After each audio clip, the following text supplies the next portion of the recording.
ਤੁਹਾਡੀ ਨਜ਼ਰ ਦੇ ਵਿੱਚ ਜ਼ਿੰਦਗੀ ਕੀ ਹੈ? ਜਿਹੜਾ ਭਾਣਾ ਹੈ ਉਹਦੇ ਵਿੱਚ ਰਹੋ ਤਾਂ ਫਿਰ ਮਹਾਰਾਜ ਕਿਰਪਾ ਕਰਦੇ ਆ। ਸੋ ਮੇਰੀ ਜ਼ਿੰਦਗੀ ਤਾਂ ਇਹੋ ਜਿਹੀ ਹੈ ਜੀ। ਮਾਨ ਸਾਹਿਬ ਉਹਨਾਂ ਦਾ ਸੁਪਨਾ ਕੀ ਸੀਗਾ ਕਿ ਇਹੀ ਇੰਡੀਅਨ ਪੁਲਿਸ ਸਰਵਿਸਿਜ਼ ਦੇ ਵਿੱਚ ਜਾਣਾ ਹੈਗਾ ਹੈ ਜਾਂ ਕਿਸੇ ਹੋਰ ਪਾਸੇ ਤੁਹਾਡਾ ਏਮ ਸੀਗਾ? ਸਾਡੀ ਫੈਮਿਲੀ 'ਚ ਹੈ ਜੀ ਕਿ ਪਹਿਲਾਂ ਪਬਲਿਕ ਸਰਵਿਸ ਜ਼ਰੂਰ ਕਰਨੀ ਚਾਹੀਦੀ ਹੈ, ਫਿਰ ਜਿਹੜੀ ਚੀਜ਼ ਤੁਸੀਂ ਕਰਨੀ ਚਾਹੁੰਦੇ ਹੋ ਉਸ ਤੋਂ ਬਾਅਦ ਉੱਧਰ ਜਾਓ। ਪਰ ਲੀਡਰ ਦੀ ਇਹ ਵੀ ਹੁੰਦੀ ਹੈ ਖਾਸੀਅਤ ਕਿ ਲੀਡਰ ਸੁਨੇਹਾ ਵੀ ਲੋਕਾਂ ਤੱਕ ਪਾ ਸਕੇ, ਉਹਨਾਂ ਦੇ ਉੱਤੇ ਅਸਰ ਵੀ ਛੱਡ ਸਕੇ ਤਾਂ ਕਿ ਲੋਕ ਉਸ ਨੂੰ ਸਮਝਣ, ਉਸ ਨੂੰ ਫੋਲੋ ਕਰਨ। ਤਾਂ ਕੀ ਲੱਗਦਾ ਹੈ ਕਿ ਕਿੱਥੇ ਤੁਹਾਡੀ ਕਮਜ਼ੋਰੀ ਰਹਿ ਗਈ ਕਿ ਤੁਸੀਂ ਉਹਨਾਂ ਦੇ ਮਨਾਂ ਨੂੰ ਸਮਝਾ ਨਹੀਂ ਪਾਏ, ਉਹਨਾਂ ਨੂੰ ਨਾਲ ਲੈ ਕੇ ਨਹੀਂ ਚੱਲ ਪਾਏ? ਮੇਰੇ 'ਚ ਕਮੀ ਨਹੀਂ ਸਰਦਾਰ ਸਾਹਿਬ, ਰਹੀ ਕਮੀ ਹੈ ਕਿ ਸਾਡੇ ਉੱਤੇ ਹਿੰਦੂਤਵਾ ਨੇ, ਹਿੰਦੂ ਰਾਸ਼ਟਰ ਨੇ ਜ਼ਬਰ ਬਹੁਤ ਕੀਤਾ ਹੈਗਾ, ਸਾਨੂੰ ਫਾਈਨੈਂਸ਼ਲੀ ਤਬਾਹ ਕਰ ਦਿੱਤਾ ਹੈਗਾ। ਡਰ ਵੀ ਸਮਝਦੇ ਹੋ ਹੈਗਾ ਜੀ? ਹੋਰ ਹੁਣ ਬਾਦਲ ਕੇ ਤੇ ਇਹ ਕਾਂਗਰਸੀ ਇਹ ਕਹਿ ਦਿੰਦੇ ਆ ਘਰਾਂ 'ਚ, ਉਦੋਂ ਤਾਂ ਅਸੀਂ ਤੁਹਾਡੇ ਮੁੰਡਿਆਂ ਨੂੰ ਛਡਾਤਾ ਸੀ, ਹੁਣ ਜੇ ਸਿਮਰਨਜੀਤ ਸਿੰਘ ਮਾਨ ਨਾਲ ਚੱਲੋਗੇ ਤੇ ਫਿਰ ਤੁਹਾਨੂੰ ਕੌਣ ਛਡਾਊਗਾ? ਮਾਨ ਸਾਹਿਬ, ਸਿਆਸੀ ਜ਼ਿੰਦਗੀ ਦੀ ਜੇ ਤੁਹਾਡੀ ਮੈਂ ਗੱਲ ਕਰਾਂ, ਸਿਆਸੀ ਦੋਸਤ ਕੌਣ ਹੈਗਾ ਤੁਹਾਡਾ? ਮੇਰਾ ਤਾਂ ਟਾਈਮ ਲੋਕਾਂ ਨਾਲ ਹੀ ਲੱਗਦਾ ਜੀ, ਮੇਰੇ ਕੋਲ ਤਾਂ ਟਾਈਮ ਹੈ ਨਹੀਂ। ਬੇਸ਼ੱਕ ਮੈਂ ਜਿਮ ਖੰਨਾ ਦਿੱਲੀ ਦਾ ਮੈਂਬਰ ਹੈ ਜਾਂ ਚੰਡੀਗੜ੍ਹ ਗੋਲਫ ਕਲੱਬ ਦਾ ਮੈਂਬਰ ਹੈ, ਤੇ ਮੈਨੂੰ ਟਾਈਮ ਨਹੀਂ ਮਿਲਦਾ ਇਹੋ ਜਿਹੀ ਯਾਰੀ ਭਗਵਾਨ ਦਾ। ਕਿਹੜੇ ਸਿਆਸਤਦਾਨ ਤੁਹਾਨੂੰ ਚੰਗੇ ਲੱਗਦੇ ਹੈਗੇ ਨੇ? ਕੀ ਲੱਗਦਾ ਕਿ ਹਾਂ ਇਹ ਅੱਛੀ ਪੋਲਿਟਿਕਸ ਕਰਦੇ ਹੈਗੇ ਨੇ? ਹੋਰ ਪਾਰਟੀਆਂ ਦੀ ਮੈਂ ਜੇਕਰ ਗੱਲ ਕਰਾਂ, ਜਿਹੜੇ ਹਿੰਦੂਤਵਾ ਦੇ ਦਬਾਅ ਥੱਲੇ ਨਾ ਆਉਣ। ਅਜਿਹਾ ਕੋਈ ਹੈ ਸਿਆਸਤਦਾਨ? ਦੀ ਪਾਰਟੀ ਦੇ ਵਿੱਚ ਤਾਂ ਹੈਗੇ ਆ ਜਿਹੜੇ 40 ਸਾਲ ਤੋਂ ਲੱਗੇ ਹੋਏ ਆ। ਉਹੀ ਕਹਿ ਰਿਹਾ, ਤੁਹਾਡੀ ਪਾਰਟੀ ਦੇ ਵਿੱਚ ਤਾਂ ਹੋਣਗੇ, ਤੁਸੀਂ ਉਹਨਾਂ ਨੂੰ ਮੰਨਦੇ ਹੋਵੋਗੇ। ਹੋਰ ਪਾਰਟੀ ਦੇ ਵਿੱਚ ਜੇਕਰ ਮੈਂ ਗੱਲ ਕਰਾਂ, ਤੁਸੀਂ ਦੱਸੋ ਕੋਈ ਹੈਗਾ ਇਹੋ ਜਿਹਾ? ਤੁਸੀਂ ਸਾਰਿਆਂ ਨੂੰ ਇੰਟਰਵਿਊ ਕਰਦੇ ਹੋ, ਸਾਰਿਆਂ ਨੂੰ ਦੇਖਦੇ ਭਾਲਦੇ ਹੋ, ਤੁਸੀਂ ਦੱਸ ਦਿਓ ਕੋਈ ਹੈਗਾ ਜੀ? ਰਿਲੈਕਸੇਸ਼ਨ ਕਰਨ ਵਾਸਤੇ ਕੀ ਕਰਦੇ ਹੈਗੇ ਹੋ ਮਾਨ ਸਾਹਿਬ? ਰਿਲੈਕਸ ਕਿਵੇਂ ਹੁੰਦੇ? ਫਿਰ ਮੈਂ ਡਲਹੌਜ਼ੀ ਚਲੇ ਜਾਂਦਾ ਆਪਣੇ ਘਰ। ਕੈਪਟਨ ਸਾਹਿਬ ਵਾਂਗੂ ਤੁਸੀਂ ਵੀ ਪਹਾੜਾਂ ਚਲੇ ਜਾਂਦੇ? ਅੱਛਾ, ਕੋਈ ਮੂਵੀਜ਼ ਦੇਖਦੇ ਹੈਗੇ ਹੋ? ਹਾਂ ਮੂਵੀਜ਼ ਮੈਂ ਬਹੁਤ ਦੇਖਦਾ। ਮੂਵੀਜ਼ ਦੇਖਦੇ ਹੋ? ਕਿਹੜੀਆਂ ਰੀਸੈਂਟਲੀ ਕਿਹੜੀ ਮੂਵੀਜ਼ ਦੇਖੀਆਂ? ਤਾਂ ਸਾਡਾ ਜਿਹੜਾ ਕਨੈਕਸ਼ਨ ਨੈਟਫਲਿਕਸ ਦਾ ਉਹ ਕੱਟਿਆ ਹੋਇਆ ਹੈ। ਅੱਛਾ ਜੀ। ਉਹ ਰੀਨਿਊ ਕਰਾਉਣਾ ਹੈਗਾ। ਕਿਹੜਾ ਜੋਨਰ ਕੀ ਇੰਗਲਿਸ਼, ਪੰਜਾਬੀ, ਹਿੰਦੀ, ਕਿਹੜੀ ਵੇਖ ਕੇ? ਸਾਰੀਆਂ ਵੇਖ ਲੈਂਦੇ ਹੋ? ਹਿੰਦੀ ਤਾਂ ਮੈਂ ਦੇਖਦਾ ਨਹੀਂ ਹੈ, ਪੰਜਾਬੀ ਤੇ ਅੰਗਰੇਜ਼ੀ ਤਾਂ ਜ਼ਰੂਰ ਦੇਖਦਾ। ਗਾਣੇ ਵੀ ਸੁਣ ਲੈਂਦੇ ਹੋ? ਹਾਂ।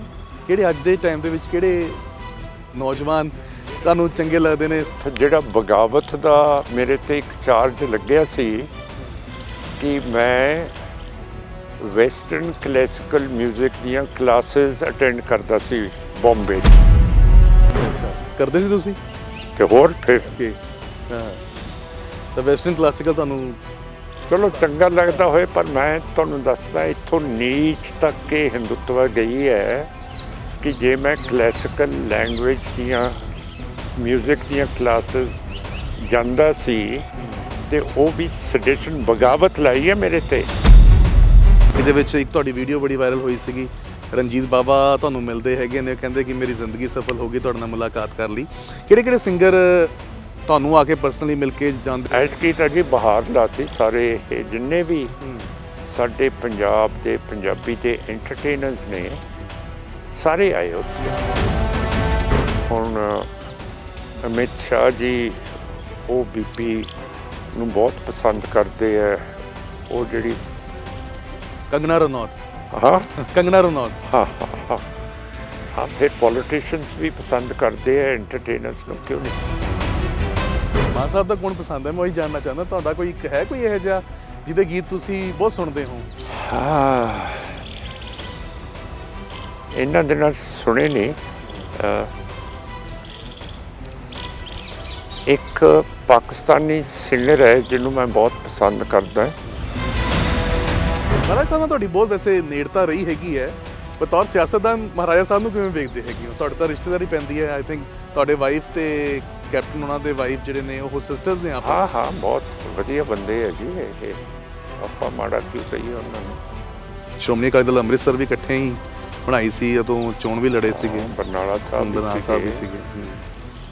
ਤਲਵੰਡੀ ਸਾਹਿਬ ਵੀ ਸੀਗੇ, ਸਾਰੇ ਸਾਹਿਬ ਸੀਗੇ, ਫਿਰ ਉੱਡ ਜਾਂਦੇ ਆ। ਫਿਰ ਇਕੱਲੇ ਮਾਨ ਸਾਹਿਬ ਰਹਿ ਗਏ। ਔਰ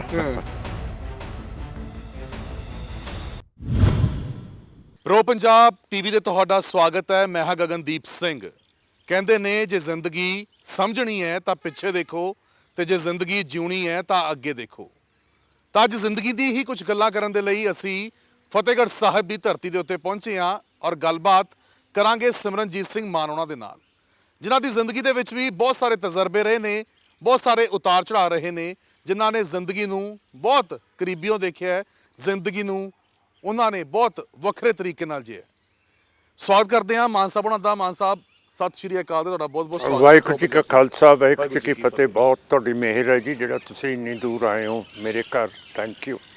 ਤੁਹਾਡਾ ਵੀ ਬਹੁਤ ਬਹੁਤ ਧੰਨਵਾਦ, ਤੁਸੀਂ ਸਮਾਂ ਦਿੱਤਾ। ਔਰ ਮਾਨ ਸਾਹਿਬ, ਜਿਸ ਤਰੀਕੇ ਨਾਲ ਮੈਂ ਜ਼ਿਕਰ ਕੀਤਾ, ਜੇ ਜ਼ਿੰਦਗੀ ਸਮਝਣੀ ਹੈ ਤਾਂ ਪਿੱਛੇ ਵੇਖੋ ਔਰ ਜੇ ਜ਼ਿੰਦਗੀ ਜਿਉਣੀ ਹੈ ਤਾਂ ਅੱਗੇ ਵੇਖੋ। ਸਭ ਤੋਂ ਪਹਿਲਾਂ ਤਾਂ ਤੁਹਾਡੀ ਨਜ਼ਰ ਦੇ ਵਿੱਚ ਜ਼ਿੰਦਗੀ ਕੀ ਹੈ? ਕਿਵੇਂ ਤੁਸੀਂ ਜ਼ਿੰਦਗੀ ਨੂੰ ਦੇਖਦੇ ਹੈਗੇ ਹੋ, ਕਿਵੇਂ ਸਮਝਦੇ ਹੈਗੇ ਹੋ? ਕਿਉਂ ਕਰਕੇ ਮੈਂ ਇੱਕ ਸਧਾਰਨ ਸਿੱਖ ਹਾਂ। ਜਿਵੇਂ ਸਿੱਖ ਪਰੰਪਰਾ ਦੇ ਵਿੱਚ ਲਿਖਿਆ ਹੋਇਆ ਹੈ, ਉਸ ਤਰ੍ਹਾਂ ਹੀ ਇਹ ਮੇਰੀ ਜ਼ਿੰਦਗੀ ਚੱਲਦੀ ਹੈ, ਚੱਲਦੀ ਸੀਗੀ, ਚੱਲਦੀ ਰਹੂਗੀ।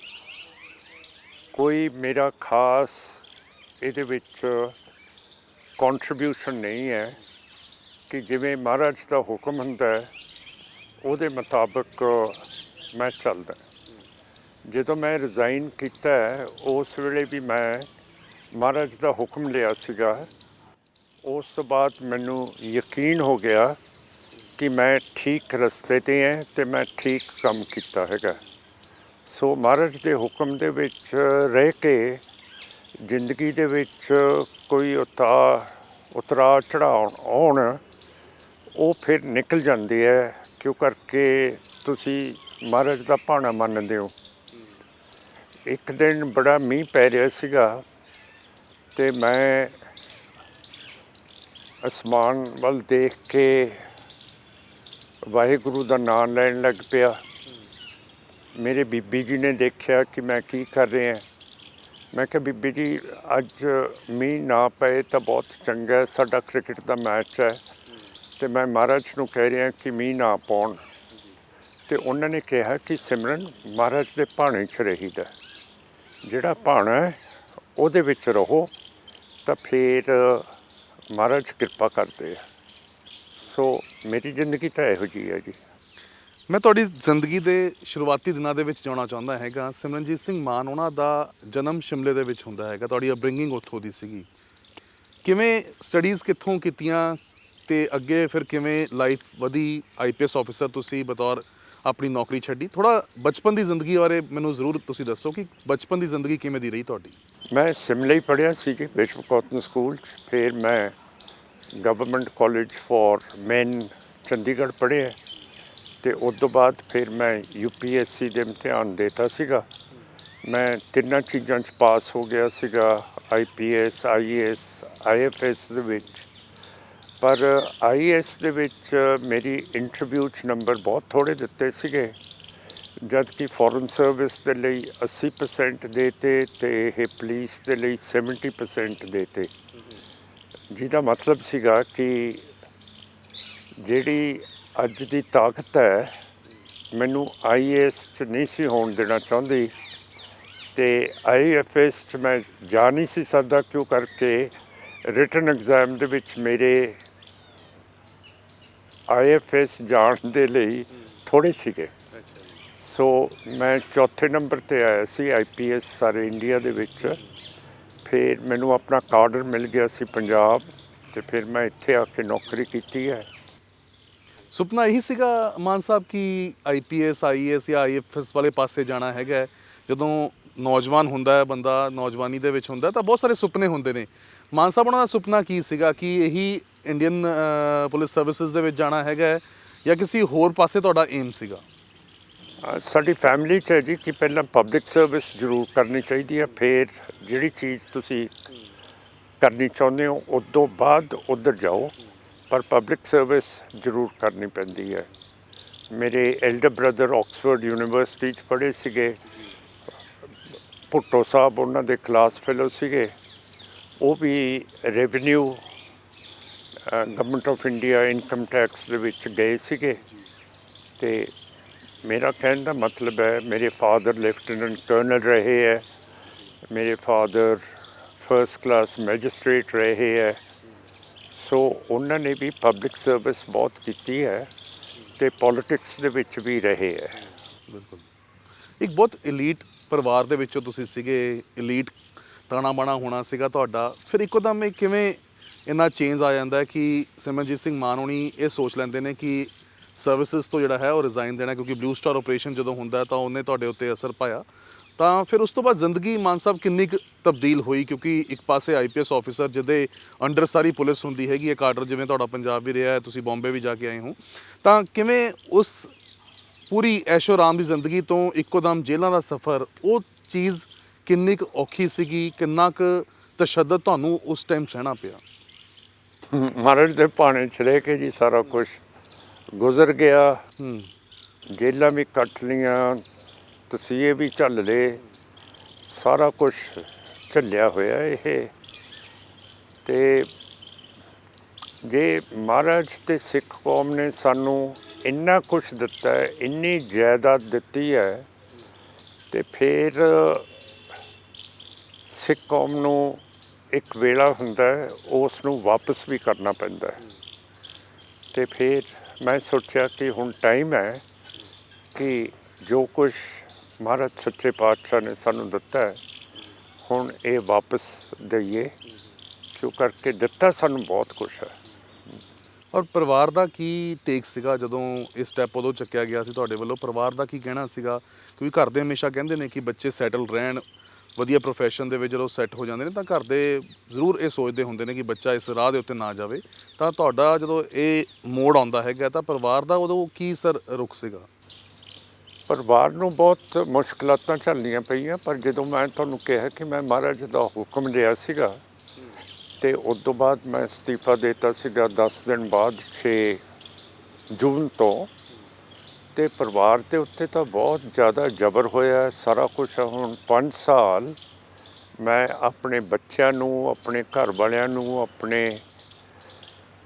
ਪੇਰੈਂਟਸ ਨੂੰ, ਮਾਤਾ ਪਿਤਾ ਨੂੰ ਹੱਥ ਵੀ ਨਹੀਂ ਲਾ ਸਕਿਆ, ਕੋਈ ਫਿਜ਼ੀਕਲ ਟੱਚ ਹੀ ਨਹੀਂ ਰਿਹਾ ਇਹਨਾਂ ਦੇ ਨਾਲ। 5 ਸਾਲ ਇਸ ਤਰ੍ਹਾਂ ਦਾ ਇਹ ਜ਼ਬਰ ਕੀਤਾ ਇਸ ਹਿੰਦੁੱਤਵਾਦੀ ਹਕੂਮਤ ਨੇ ਕਿ ਇਹ ਹੁਣ ਇਹ ਤੋਂ ਜ਼ਿਆਦਾ ਤਾਂ ਮੇਰੇ ਜਿਹੜੇ ਦੂਜੇ ਸਿੱਖ ਹੈ ਉਹਨਾਂ ਨੇ ਬਹੁਤ ਜ਼ਿਆਦਾ ਜ਼ਬਰ ਕੀਤਾ। ਇਸ ਹਕੂਮਤ ਨੇ ਇੰਨਾ ਜ਼ਬਰ ਕੀਤਾ ਕਿ ਇਹਨਾਂ ਦੇ ਕੋਲੇ ਤਾਂ ਸੋਵੀਅਤ ਯੂਨੀਅਨ ਦੇ ਟੌਰਚਰ ਕਰਨ ਵਾਲੇ ਵੀ ਐਕਸਪਰਟਸ ਆਏ ਹੋਏ ਸੀਗੇ, ਜਿਹੜੇ ਬਲੱਡ ਪ੍ਰੈਸ਼ਰ ਦੀ ਮਸ਼ੀਨ ਲਾਉਂਦੇ ਸੀਗੇ, ਫਿਰ ਕਰੰਟ ਦਿੰਦੇ ਸੀਗੇ ਬੋਡੀ ਨੂੰ ਕਈ ਜਗ੍ਹਾ ਦੇ ਉੱਤੇ।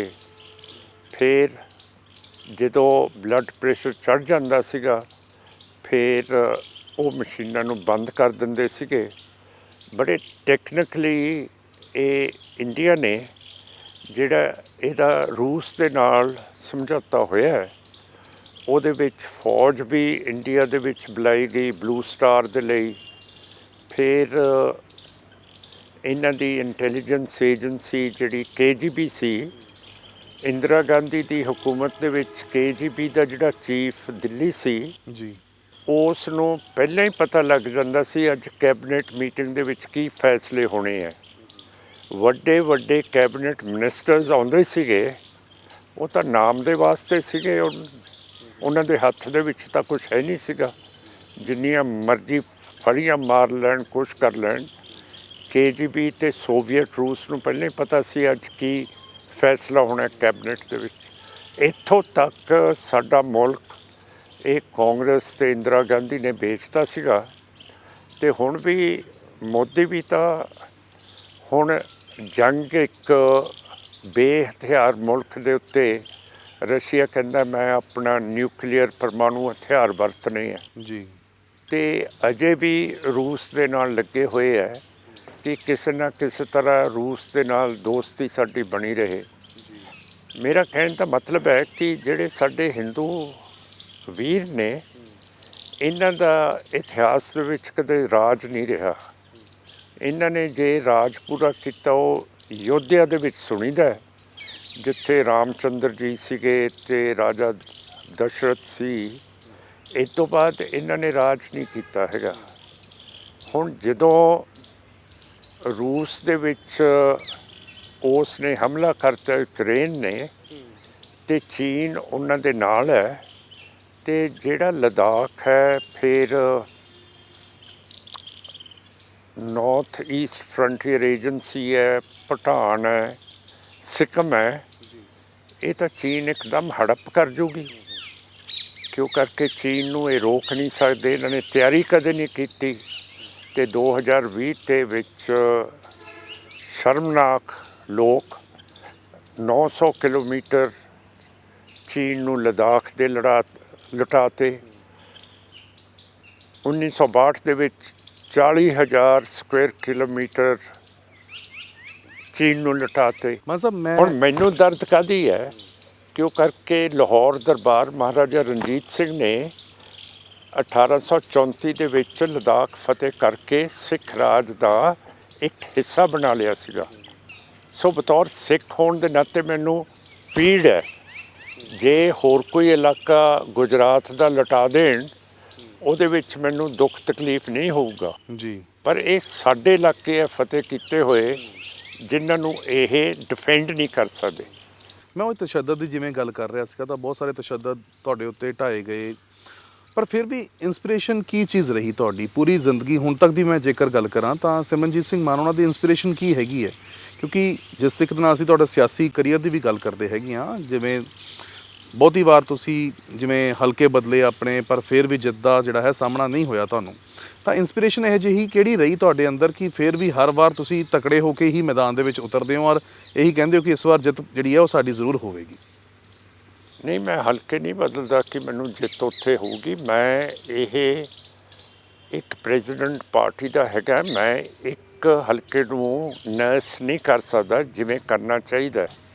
ਫਿਰ ਮੇਰੀ ਪਾਰਟੀ ਡਿਸਾਈਡ ਕਰਦੀ ਹੈ ਕਿ ਕਿੱਥੇ ਮੈਂ ਲੜਨਾ ਹੈਗਾ, ਤਾਂ ਮੈਂ ਉਹਦੇ ਮੁਤਾਬਕ ਕਿਉਂ ਕਰਕੇ ਜੇ ਮੈਂ ਇੱਥੋਂ ਦਾ ਰਿਹਾਇਸ਼ੀ ਹੈ, ਫਿਰ ਮੈਨੂੰ ਹਰੇਕ ਭੋਗ ਦੇ ਉੱਤੇ, ਹਰੇਕ ਵਿਆਹ 'ਤੇ ਜਾਣਾ ਪਊ, ਹਰੇਕ ਕੁੜਮਾਈ 'ਤੇ ਜਾਣਾ ਪਊ, ਹਰੇਕ ਭੋਗ 'ਤੇ ਜਾਣਾ ਪਊਗਾ, ਜਿਹੜਾ ਪੋਸੀਬਲ ਨਹੀਂ ਹੈ for a person who is leading a party. ਇਸ ਕਰਕੇ ਮੇਰੀ ਚੇਂਜ ਹੁੰਦੀ ਰਹੀ ਹੈ। ਅਤੇ ਹੋਰ ਤੁਸੀਂ ਕੀ ਪੁੱਛਿਆ ਸੀਗਾ? ਇਹ ਮੈਂ ਕਿਹਾ ਇੰਸਪੀਰੇਸ਼ਨ ਤੁਹਾਡੀ ਕੀ ਹੈਗੀ? ਇੰਸਪੀਰੇਸ਼ਨ ਹੈਗੀ ਹੈ ਕਿ ਅਸੀਂ ਗੁਲਾਮ ਹੈ। 1947 ਦੇ ਵਿੱਚ ਸਾਡੇ ਲੀਡਰਾਂ ਨੇ ਸਾਡੇ ਨਾਲ ਧੋਖਾ ਕੀਤਾ, ਕਿਉਂ ਕਰਕੇ ਲੈਜਿਟਮੇਟਲੀ ਕਾਨੂੰਨ ਅਤੇ ਕੌਨਸਟੀਟਿਊਸ਼ਨ ਦੇ ਤੌਰ ਦੇ ਉੱਤੇ ਹਿਸਟੋਰਿਕ ਬਰਤਾਨੀਆ ਦੇ ਨਾਲ ਜਿਹੜੀਆਂ ਸੰਧੀਆਂ ਹੋਈਆਂ, ਸਾਨੂੰ ਆਪਣਾ ਮੁਲਕ ਦੇਣਾ ਚਾਹੀਦਾ ਸੀ ਬਰਤਾਨੀਆ ਨੇ, ਜਿਹੜਾ ਸਾਨੂੰ ਨਹੀਂ ਮਿਲਿਆ। ਅਤੇ ਮੇਰੀ ਹਮੇਸ਼ਾ ਖਾਸ਼ ਰਹੀ ਹੈ ਕਿ ਸਾਡਾ ਅਲੱਗਾ ਇੱਕ ਮੁਲਕ ਹੋਣਾ ਚਾਹੀਦਾ ਹੈ। ਇੱਕ ਪਾਸੇ ਪਰਮਾਣੂ ਇਸਲਾਮਿਕ ਪਾਕਿਸਤਾਨ, ਇੱਕ ਪਾਸੇ ਹਿੰਦੂ ਇੰਡੀਆ, ਇੱਕ ਪਾਸੇ ਕਮਿਊਨਿਸਟ ਚਾਈਨਾ, ਅਤੇ ਉਹਦੇ ਵਿੱਚ ਇੱਕ ਬਫਰ ਸਟੇਟ ਸਿੱਖ ਸਟੇਟ ਹੋ ਜੇ ਜਿਹਦੇ 'ਚ ਸਾਰੇ ਰਹਿਣ। ਕੋਈ ਇਹੋ ਜਿਹੀ ਗੱਲ ਨਹੀਂ ਕਿ ਹਿੰਦੂ ਕੱਢ ਦਾਂਗੇ ਜਾਂ ਮੁਸਲਮਾਨ ਨਹੀਂ, ਸਾਰੇ ਰਹਿਣਗੇ। ਪਰ ਦੂਜੇ ਪਾਸੇ ਹਿੰਦੂ ਰਾਸ਼ਟਰ ਦੇ ਵਿੱਚ ਸਿੱਖ, ਮੁਸਲਮਾਨ, ਈਸਾਈ, ਕਬੀਲੇ, ਸ਼ਡਿਊਲ ਕਾਸਟ ਨਹੀਂ ਰਹਿ ਸਕਣਗੇ। ਸੋ ਇਹ ਇਹੋ ਜਿਹਾ ਖਿੱਤਾ ਅਸੀਂ ਮੰਗਦੇ ਹਾਂ, ਜਿਵੇਂ ਨਹਿਰੂ ਨੇ ਪ੍ਰੋਮਿਸ ਕੀਤਾ ਸੀਗਾ ਕਿ ਸਿੱਖ ਜੇ ਹਿੰਦੂਤਵਾ ਦੇ ਨਾਲ ਰਲ ਜਾਂਦੇ ਹੈ, ਇਹੋ ਜਿਹਾ ਤੁਹਾਨੂੰ ਕਸਬਾ ਦੇਵਾਂਗੇ ਜਿੱਥੇ ਤੁਸੀਂ ਆਜ਼ਾਦੀ ਦਾ ਨਿੱਘ ਮਾਣ ਸਕੋਗੇ। ਕਾਹਦੀ ਆਜ਼ਾਦੀ ਹੋਈ ਹੈ ਜੀ? ਸਾਨੂੰ ਤਾਂ ਪਾਣੀ ਸਾਡੇ ਲੁੱਟ ਕੇ ਲੈ ਗਏ ਹੈ। ਸਾਡਾ ਪੰਜਾਬ 1966 ਦੇ ਵਿੱਚ ਬਗੈਰ ਸਾਨੂੰ ਪੁੱਛਿਆ ਉਹ ਛੋਟਾ ਕਰਤਾ, ਐਮਰਜੈਂਸੀ ਲਾਤੀ, ਸਾਡੀ ਸਰਕਾਰਾਂ ਨੂੰ ਚੱਲਣ ਨਹੀਂ ਦਿੰਦੇ ਹੈਗੇ। ਹੁਣ ਵੀ ਜੇ BJP ਅਤੇ ਜਿਹੜੇ ਨਾਲ ਇਹਦੇ ਲੱਗੇ ਸਰਕਾਰ ਨਾ ਆਈ ਫਿਰ ਜਿਹੜੀ ਨਵੀਂ ਸਰਕਾਰ ਬਣੂਗੀ ਉਹਨੂੰ ਸੁੱਕਾ ਤਾਂ ਨਹੀਂ ਛੱਡਣਾ ਹਿੰਦੁੱਤਵਾ ਨੇ। ਪਰ ਕੀ ਲੱਗਦਾ ਹੈ ਕਿ ਜਿਵੇਂ ਤੁਸੀਂ ਕਹਿੰਦੇ ਹੋ ਕਿ ਅਸੀਂ ਇੰਡੀਪੈਂਡੈਂਟ ਇੱਕ ਸਟੇਟ ਮੰਗਦੇ ਹੈਗੇ ਆ ਜਿਸ ਦੇ ਵਿੱਚ ਸਾਰੇ ਰਹਿ ਸਕਦੇ ਹੈਗੇ ਨੇ, ਔਰ ਦੂਸਰੇ ਪਾਸੇ ਹੀ ਤੁਸੀਂ ਹਿੰਦੂਤਵ ਦੀ ਗੱਲ ਕਰਦੇ ਹੈਗੇ ਹੋ, ਪਰ ਬਾਕੀ ਤਬਕੇ ਦੇ ਲੋਕ ਕਿਵੇਂ ਭਰੋਸਾ ਤੁਹਾਡੇ ਉੱਤੇ ਜਤਾ ਦੇਣ ਕਿ ਹਾਂ ਜੇ ਅਸੀਂ ਇੱਥੇ ਆਵਾਂਗੇ ਤਾਂ ਅਸੀਂ ਵੀ ਮਹਿਫੂਜ਼ ਰਵਾਂਗੇ, ਅਸੀਂ ਇਸ ਨਵੇਂ ਜਿਹੜੀ ਤੁਸੀਂ ਖਾਲਿਸਤਾਨ ਦੀ ਗੱਲ ਕਰਦੇ ਹੈਗੇ ਹੋ ਉਸ ਦੇ ਵਿੱਚ ਸਾਡੀ ਜ਼ਿੰਦਗੀ ਜਿਹੜੀ ਹੈਗੀ ਆ ਉਹ ਬਿਹਤਰ ਹੋਵੇਗੀ? ਇਹ ਤਾਂ ਅਸੀਂ ਕਹਿ ਸਕਦੇ ਹਾਂ, ਜਿਵੇਂ ਨਹਿਰੂ ਨੇ ਕਿਹਾ ਸੀਗਾ ਕਿ ਜੇ ਤੁਸੀਂ ਸਾਡੇ ਹਿੰਦੂਆਂ ਨਾਲ ਲੱਗਦੇ ਹੋ ਤੇ ਤੁਹਾਨੂੰ ਇੱਕ ਇਹੋ ਜਿਹਾ ਕਸਬਾ ਦੇਵਾਂਗੇ ਜਿੱਥੇ ਤੁਸੀਂ ਆਜ਼ਾਦੀ ਦਾ ਨਿੱਘ ਮਾਣ ਸਕਦੇ ਹੋ। ਫਿਰ ਅਸੀਂ ਕਿਉਂ ਮੰਨਿਆ ਇਹ ਨਹਿਰੂ ਨੂੰ? ਤੇ ਇਸੇ ਤਰ੍ਹਾਂ ਹੀ ਇਹ ਜਿਵੇਂ ਸਿੱਖ ਕੌਮ ਨੇ ਕਦੇ ਵੀ ਆਪਣੇ ਇਤਿਹਾਸ ਕਿਸੇ ਵੀ ਕੌਮ ਦਾ ਕਤਲੇਆਮ ਨਹੀਂ ਕੀਤਾ, ਕਦੇ ਵੀ ਇਹ ਨਸਲਕੁਸ਼ੀ ਨਹੀਂ ਕੀਤੀ, ਜਿਵੇਂ ਮੁਗਲ ਹੁਕੂਮਤ ਨੇ ਕੀਤੀ ਹੈ, ਅਫਗਾਨਾਂ ਨੇ ਕੀਤੀ ਹੈ, ਅੰਗਰੇਜ਼ਾਂ ਨੇ ਕੀਤੀ ਹੈ, ਤੇ ਹੁਣ ਹਿੰਦੂ ਰਾਜ ਨੇ ਕੀਤੀ ਹੈ 1984 ਦੇ ਵਿੱਚ ਤੇ ਉਸ ਤੋਂ ਬਾਅਦ। ਤੇ ਅਸੀਂ ਤਾਂ ਕਿਸੇ ਦਾ ਖੂਨ ਨਹੀਂ ਡੋਲਿਆ, ਅਸੀਂ ਤਾਂ ਸਰਬੱਤ ਦਾ ਭਲਾ ਮੰਗਦੇ ਹਾਂ। ਤੇ ਜੇ ਹਿੰਦੂ ਨਾ ਰਹਿਣਗੇ ਸਾਡਾ ਵਪਾਰ ਕਿਵੇਂ ਚੱਲੂਗਾ? ਉਹ ਵਪਾਰੀ ਲੋਕ ਹੈ।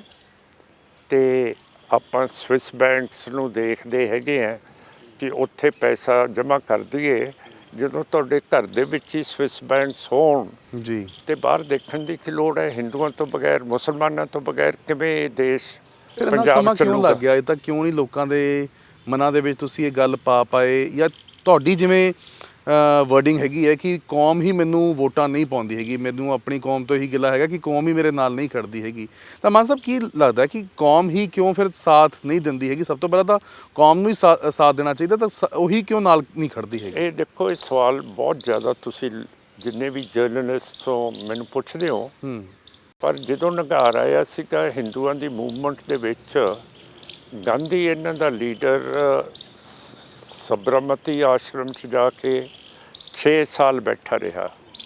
ਜਦੋਂ ਮੁਸਲਮਾਨਾਂ ਦੀ ਮੂਵਮੈਂਟ ਦੇ ਵਿੱਚ ਨਗਾਰ ਆਇਆ, ਜਿਨ੍ਹਾਂ ਸਾਹਿਬ ਵਿਲਾਇਤ ਜਾ ਕੇ ਪ੍ਰੈਕਟਿਸ ਕਰਦੇ ਰਹੇ, ਪਰ ਮੈਂ ਤਾਂ ਨਹੀਂ ਕਿਤੇ ਗਿਆ, ਮੈਂ ਤਾਂ ਵਿੱਚ ਰਹਿ ਕੇ ਕਹੀ ਜਾਂਦਾ ਕਿ ਆਪਾਂ ਆਜ਼ਾਦ ਹੋਈਏ, ਆਜ਼ਾਦ ਹੋਈਏ। ਲੀਡਰ ਦਾ ਕੰਮ ਹੈ ਲੀਡ ਕਰਨਾ, ਦੂਜਿਆਂ ਦਾ ਕੰਮ ਹੁੰਦਾ ਫੋਲੋ ਕਰਨਾ।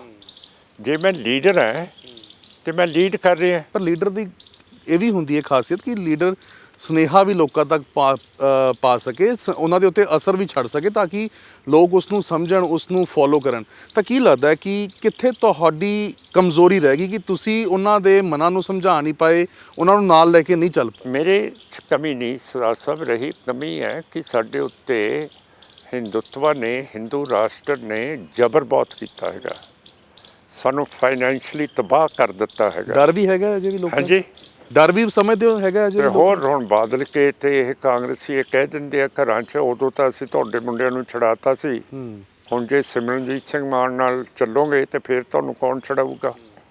ਇਹ ਤਾਂ ਹਰੇਕ ਇਲੈਕਸ਼ਨ ਦੇ ਵਿੱਚ ਇਹਨਾਂ ਦੀ ਪਲਾਟ। ਸਿਮਰਨਜੀਤ ਸਿੰਘ ਮਾਨ ਨਾਲ ਖੜਦੇ ਨੇ ਤੁਹਾਡੇ ਨਾਲ? ਜੇਕਰ ਕੋਈ ਚੱਲਣ ਦੀ ਕੋਸ਼ਿਸ਼ ਕਰਦਾ ਹੈ ਜਾਂ ਜਿਨ੍ਹਾਂ ਦੇ ਉੱਤੇ ਯੁਆਪਾ ਲੱਗੇ, ਜਿਨ੍ਹਾਂ ਦੇ ਉੱਤੇ ਕੇਸ ਦਰਜ ਹੋਏ, ਕਿ ਸਿਮਰਨਜੀਤ ਸਿੰਘ ਮਾਨ ਉਹਨਾਂ ਨੇ ਪਹਿਰਾ ਦਿੱਤਾ ਉਹਨਾਂ ਦੇ ਨਾਲ? ਕਿੰਨੇ? ਸਿਮਰਨਜੀਤ ਸਿੰਘ ਮਾਨ ਉਹਨਾਂ ਨੇ। ਤੇ ਹੋਰ ਮੈਂ ਕੀ ਕੀਤਾ ਹੈਗਾ ਜੀ ਸਾਰੀ ਉਮਰ? ਹੋਰ ਮੈਂ ਕੋਈ ਕਮਾਈ ਤਾਂ ਕੀਤੀ ਨਹੀਂ ਹੈ ਕੋਈ, ਹੈ ਨਾ ਮੈਂ ਇਹ ਰੇਤਾ ਵੇਚਿਆ, ਨਾ ਮੈਂ ਡਰੱਗਸ ਵੇਚਿਆ ਜਿਹਦੇ 'ਚ ਸੁਪਰੀਮ ਕੋਰਟ ਮੈਨੂੰ ਬੇਲ ਦੇ ਦੇਵੇ ਉਦੋਂ ਹੀ। ਤੇ ਹੋਰ ਮੈਂ ਕੀ ਕੰਮ ਕੀਤਾ ਹੈਗਾ? ਇਹੀ ਕੰਮ ਕੀਤਾ।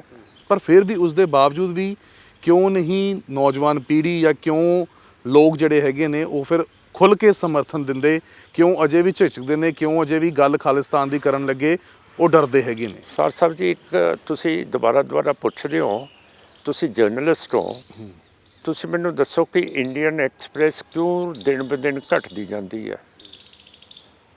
ਹੁਣ ਮੈਨੂੰ ਦੁਬਾਰਾ ਤੁਸੀਂ ਉਹੀ ਚੀਜ਼ ਇਹ ਪ੍ਰਵੋਕ ਕਰਨ ਦੀ ਕੋਸ਼ਿਸ਼ ਕਰਦੇ ਹੋ। ਨਹੀਂ, ਜਦੋਂ ਇੱਕ ਵਾਰੀ ਮੈਂ ਦੱਸਤਾ, ਤੁਸੀਂ ਜਰਨਲਿਸਟ ਹੋ, ਤੁਸੀਂ ਆਪਣੀ ਪੀੜ੍ਹੀ ਥੱਲੇ ਨਿਗਾਹ ਮਾਰੋ, ਫਿਰ ਇੰਡੀਅਨ ਐਕਸਪ੍ਰੈਸ ਤੇ ਹੋਰ ਅਖਬਾਰਾਂ ਅਕਾਲੀ ਪੱਤਰਕਾ ਕਿਉਂ ਸੁੰਗੜ ਗਈਆਂ?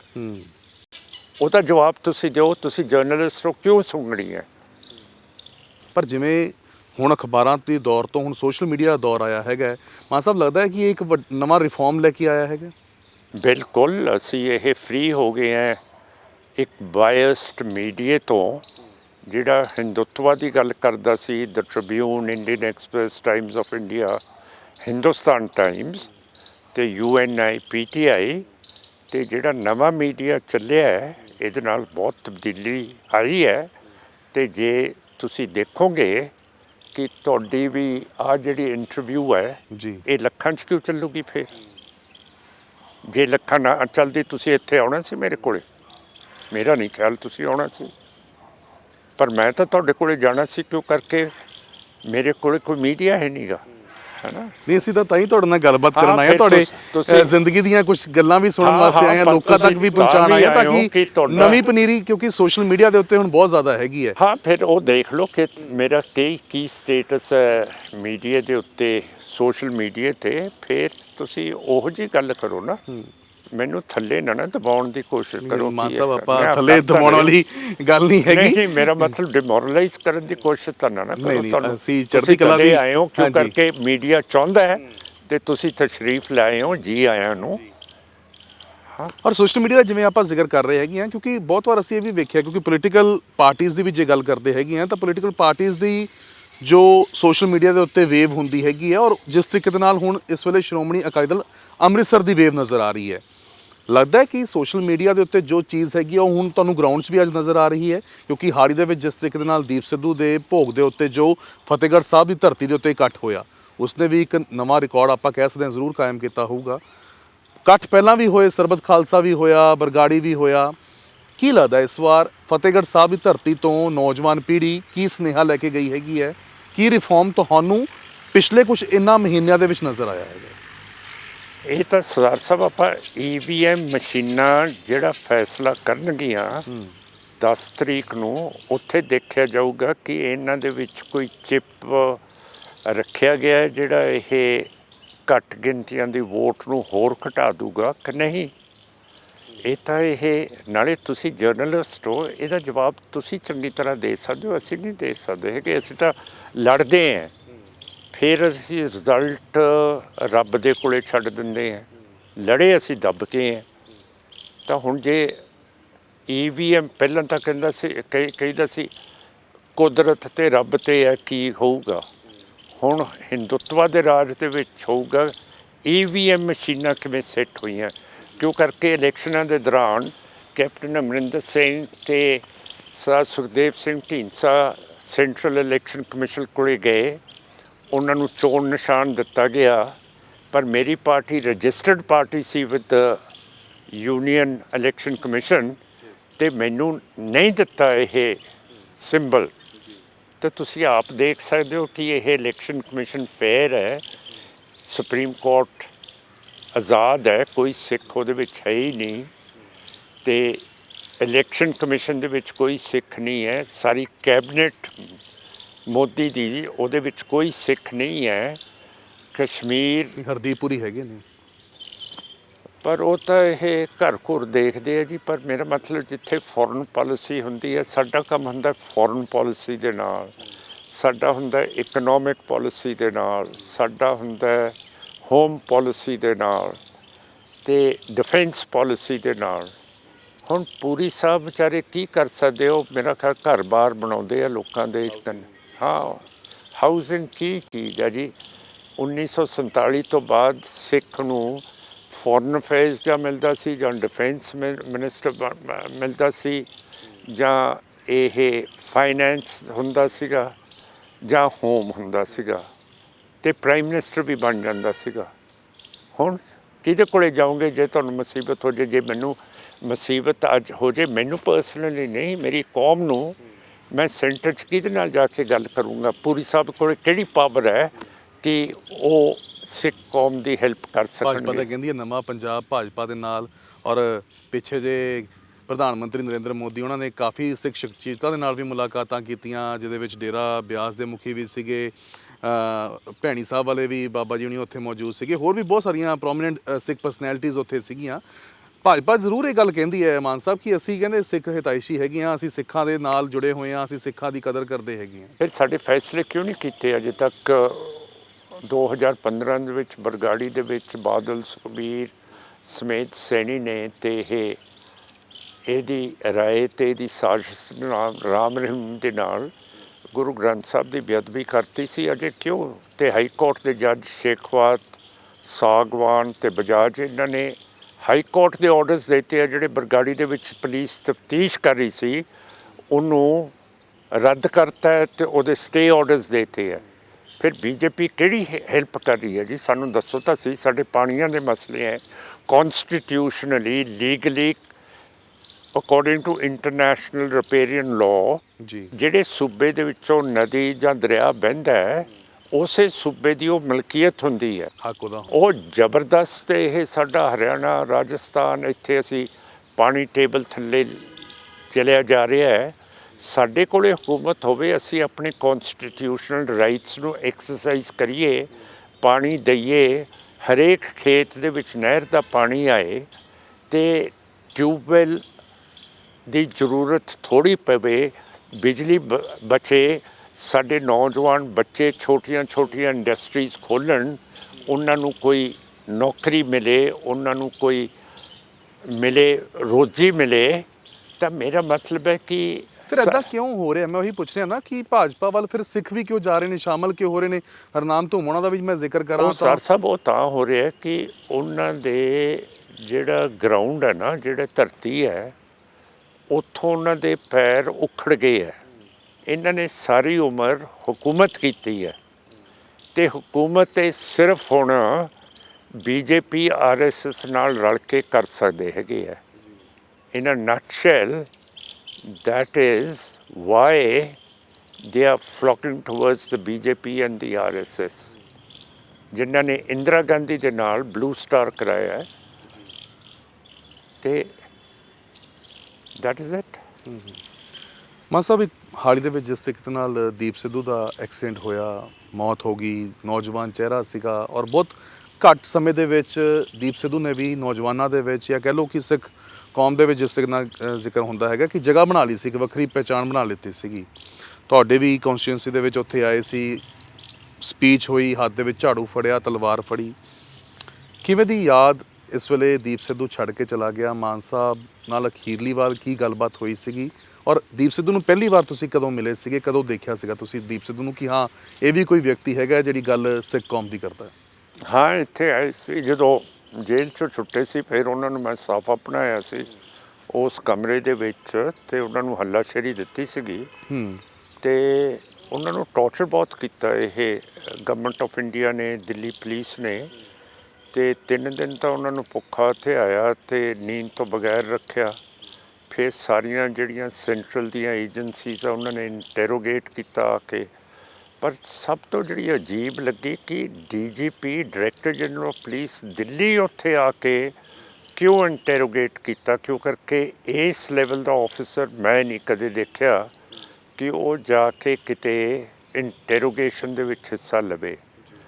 ਉਸ ਦੇ ਜਿਹੜੇ ਸ਼ਬਦ ਸੀਗੇ ਉਹ ਮੇਰੇ ਕੰਨਾਂ 'ਚ ਦੁਬਾਰਾ ਵੱਜਦੇ ਹੈ। ਉਹਨੇ ਕਿਹਾ ਸੀਗਾ ਕਿ ਇਹ ਬਹੁਤ ਪਾਵਰਫੁਲ ਕੰਟਰੀ ਹੈ ਸਾਡੀ ਭਾਰਤ, ਅਤੇ ਜਿਹੜਾ ਇਸ ਨੂੰ ਤੋੜਨ ਦੀ ਕੋਸ਼ਿਸ਼ ਕਰੂਗਾ ਉਹ ਇਹ ਮੁਲਕ ਬਰਦਾਸ਼ਤ ਨਹੀਂ ਕਰੂਗਾ। ਅਤੇ these are significant words of the DGP that he didn't die a natural death। ਤੁਹਾਨੂੰ ਲੱਗਦਾ ਕਿ ਦੀਪ ਸਿੱਧੂ ਦੀ ਮੌਤ ਜਿਹੜੀ ਹੈ ਐਕਸੀਡੈਂਟ ਦੇ ਕਾਰਨ ਨਹੀਂ ਹੋਈ ਹੈ?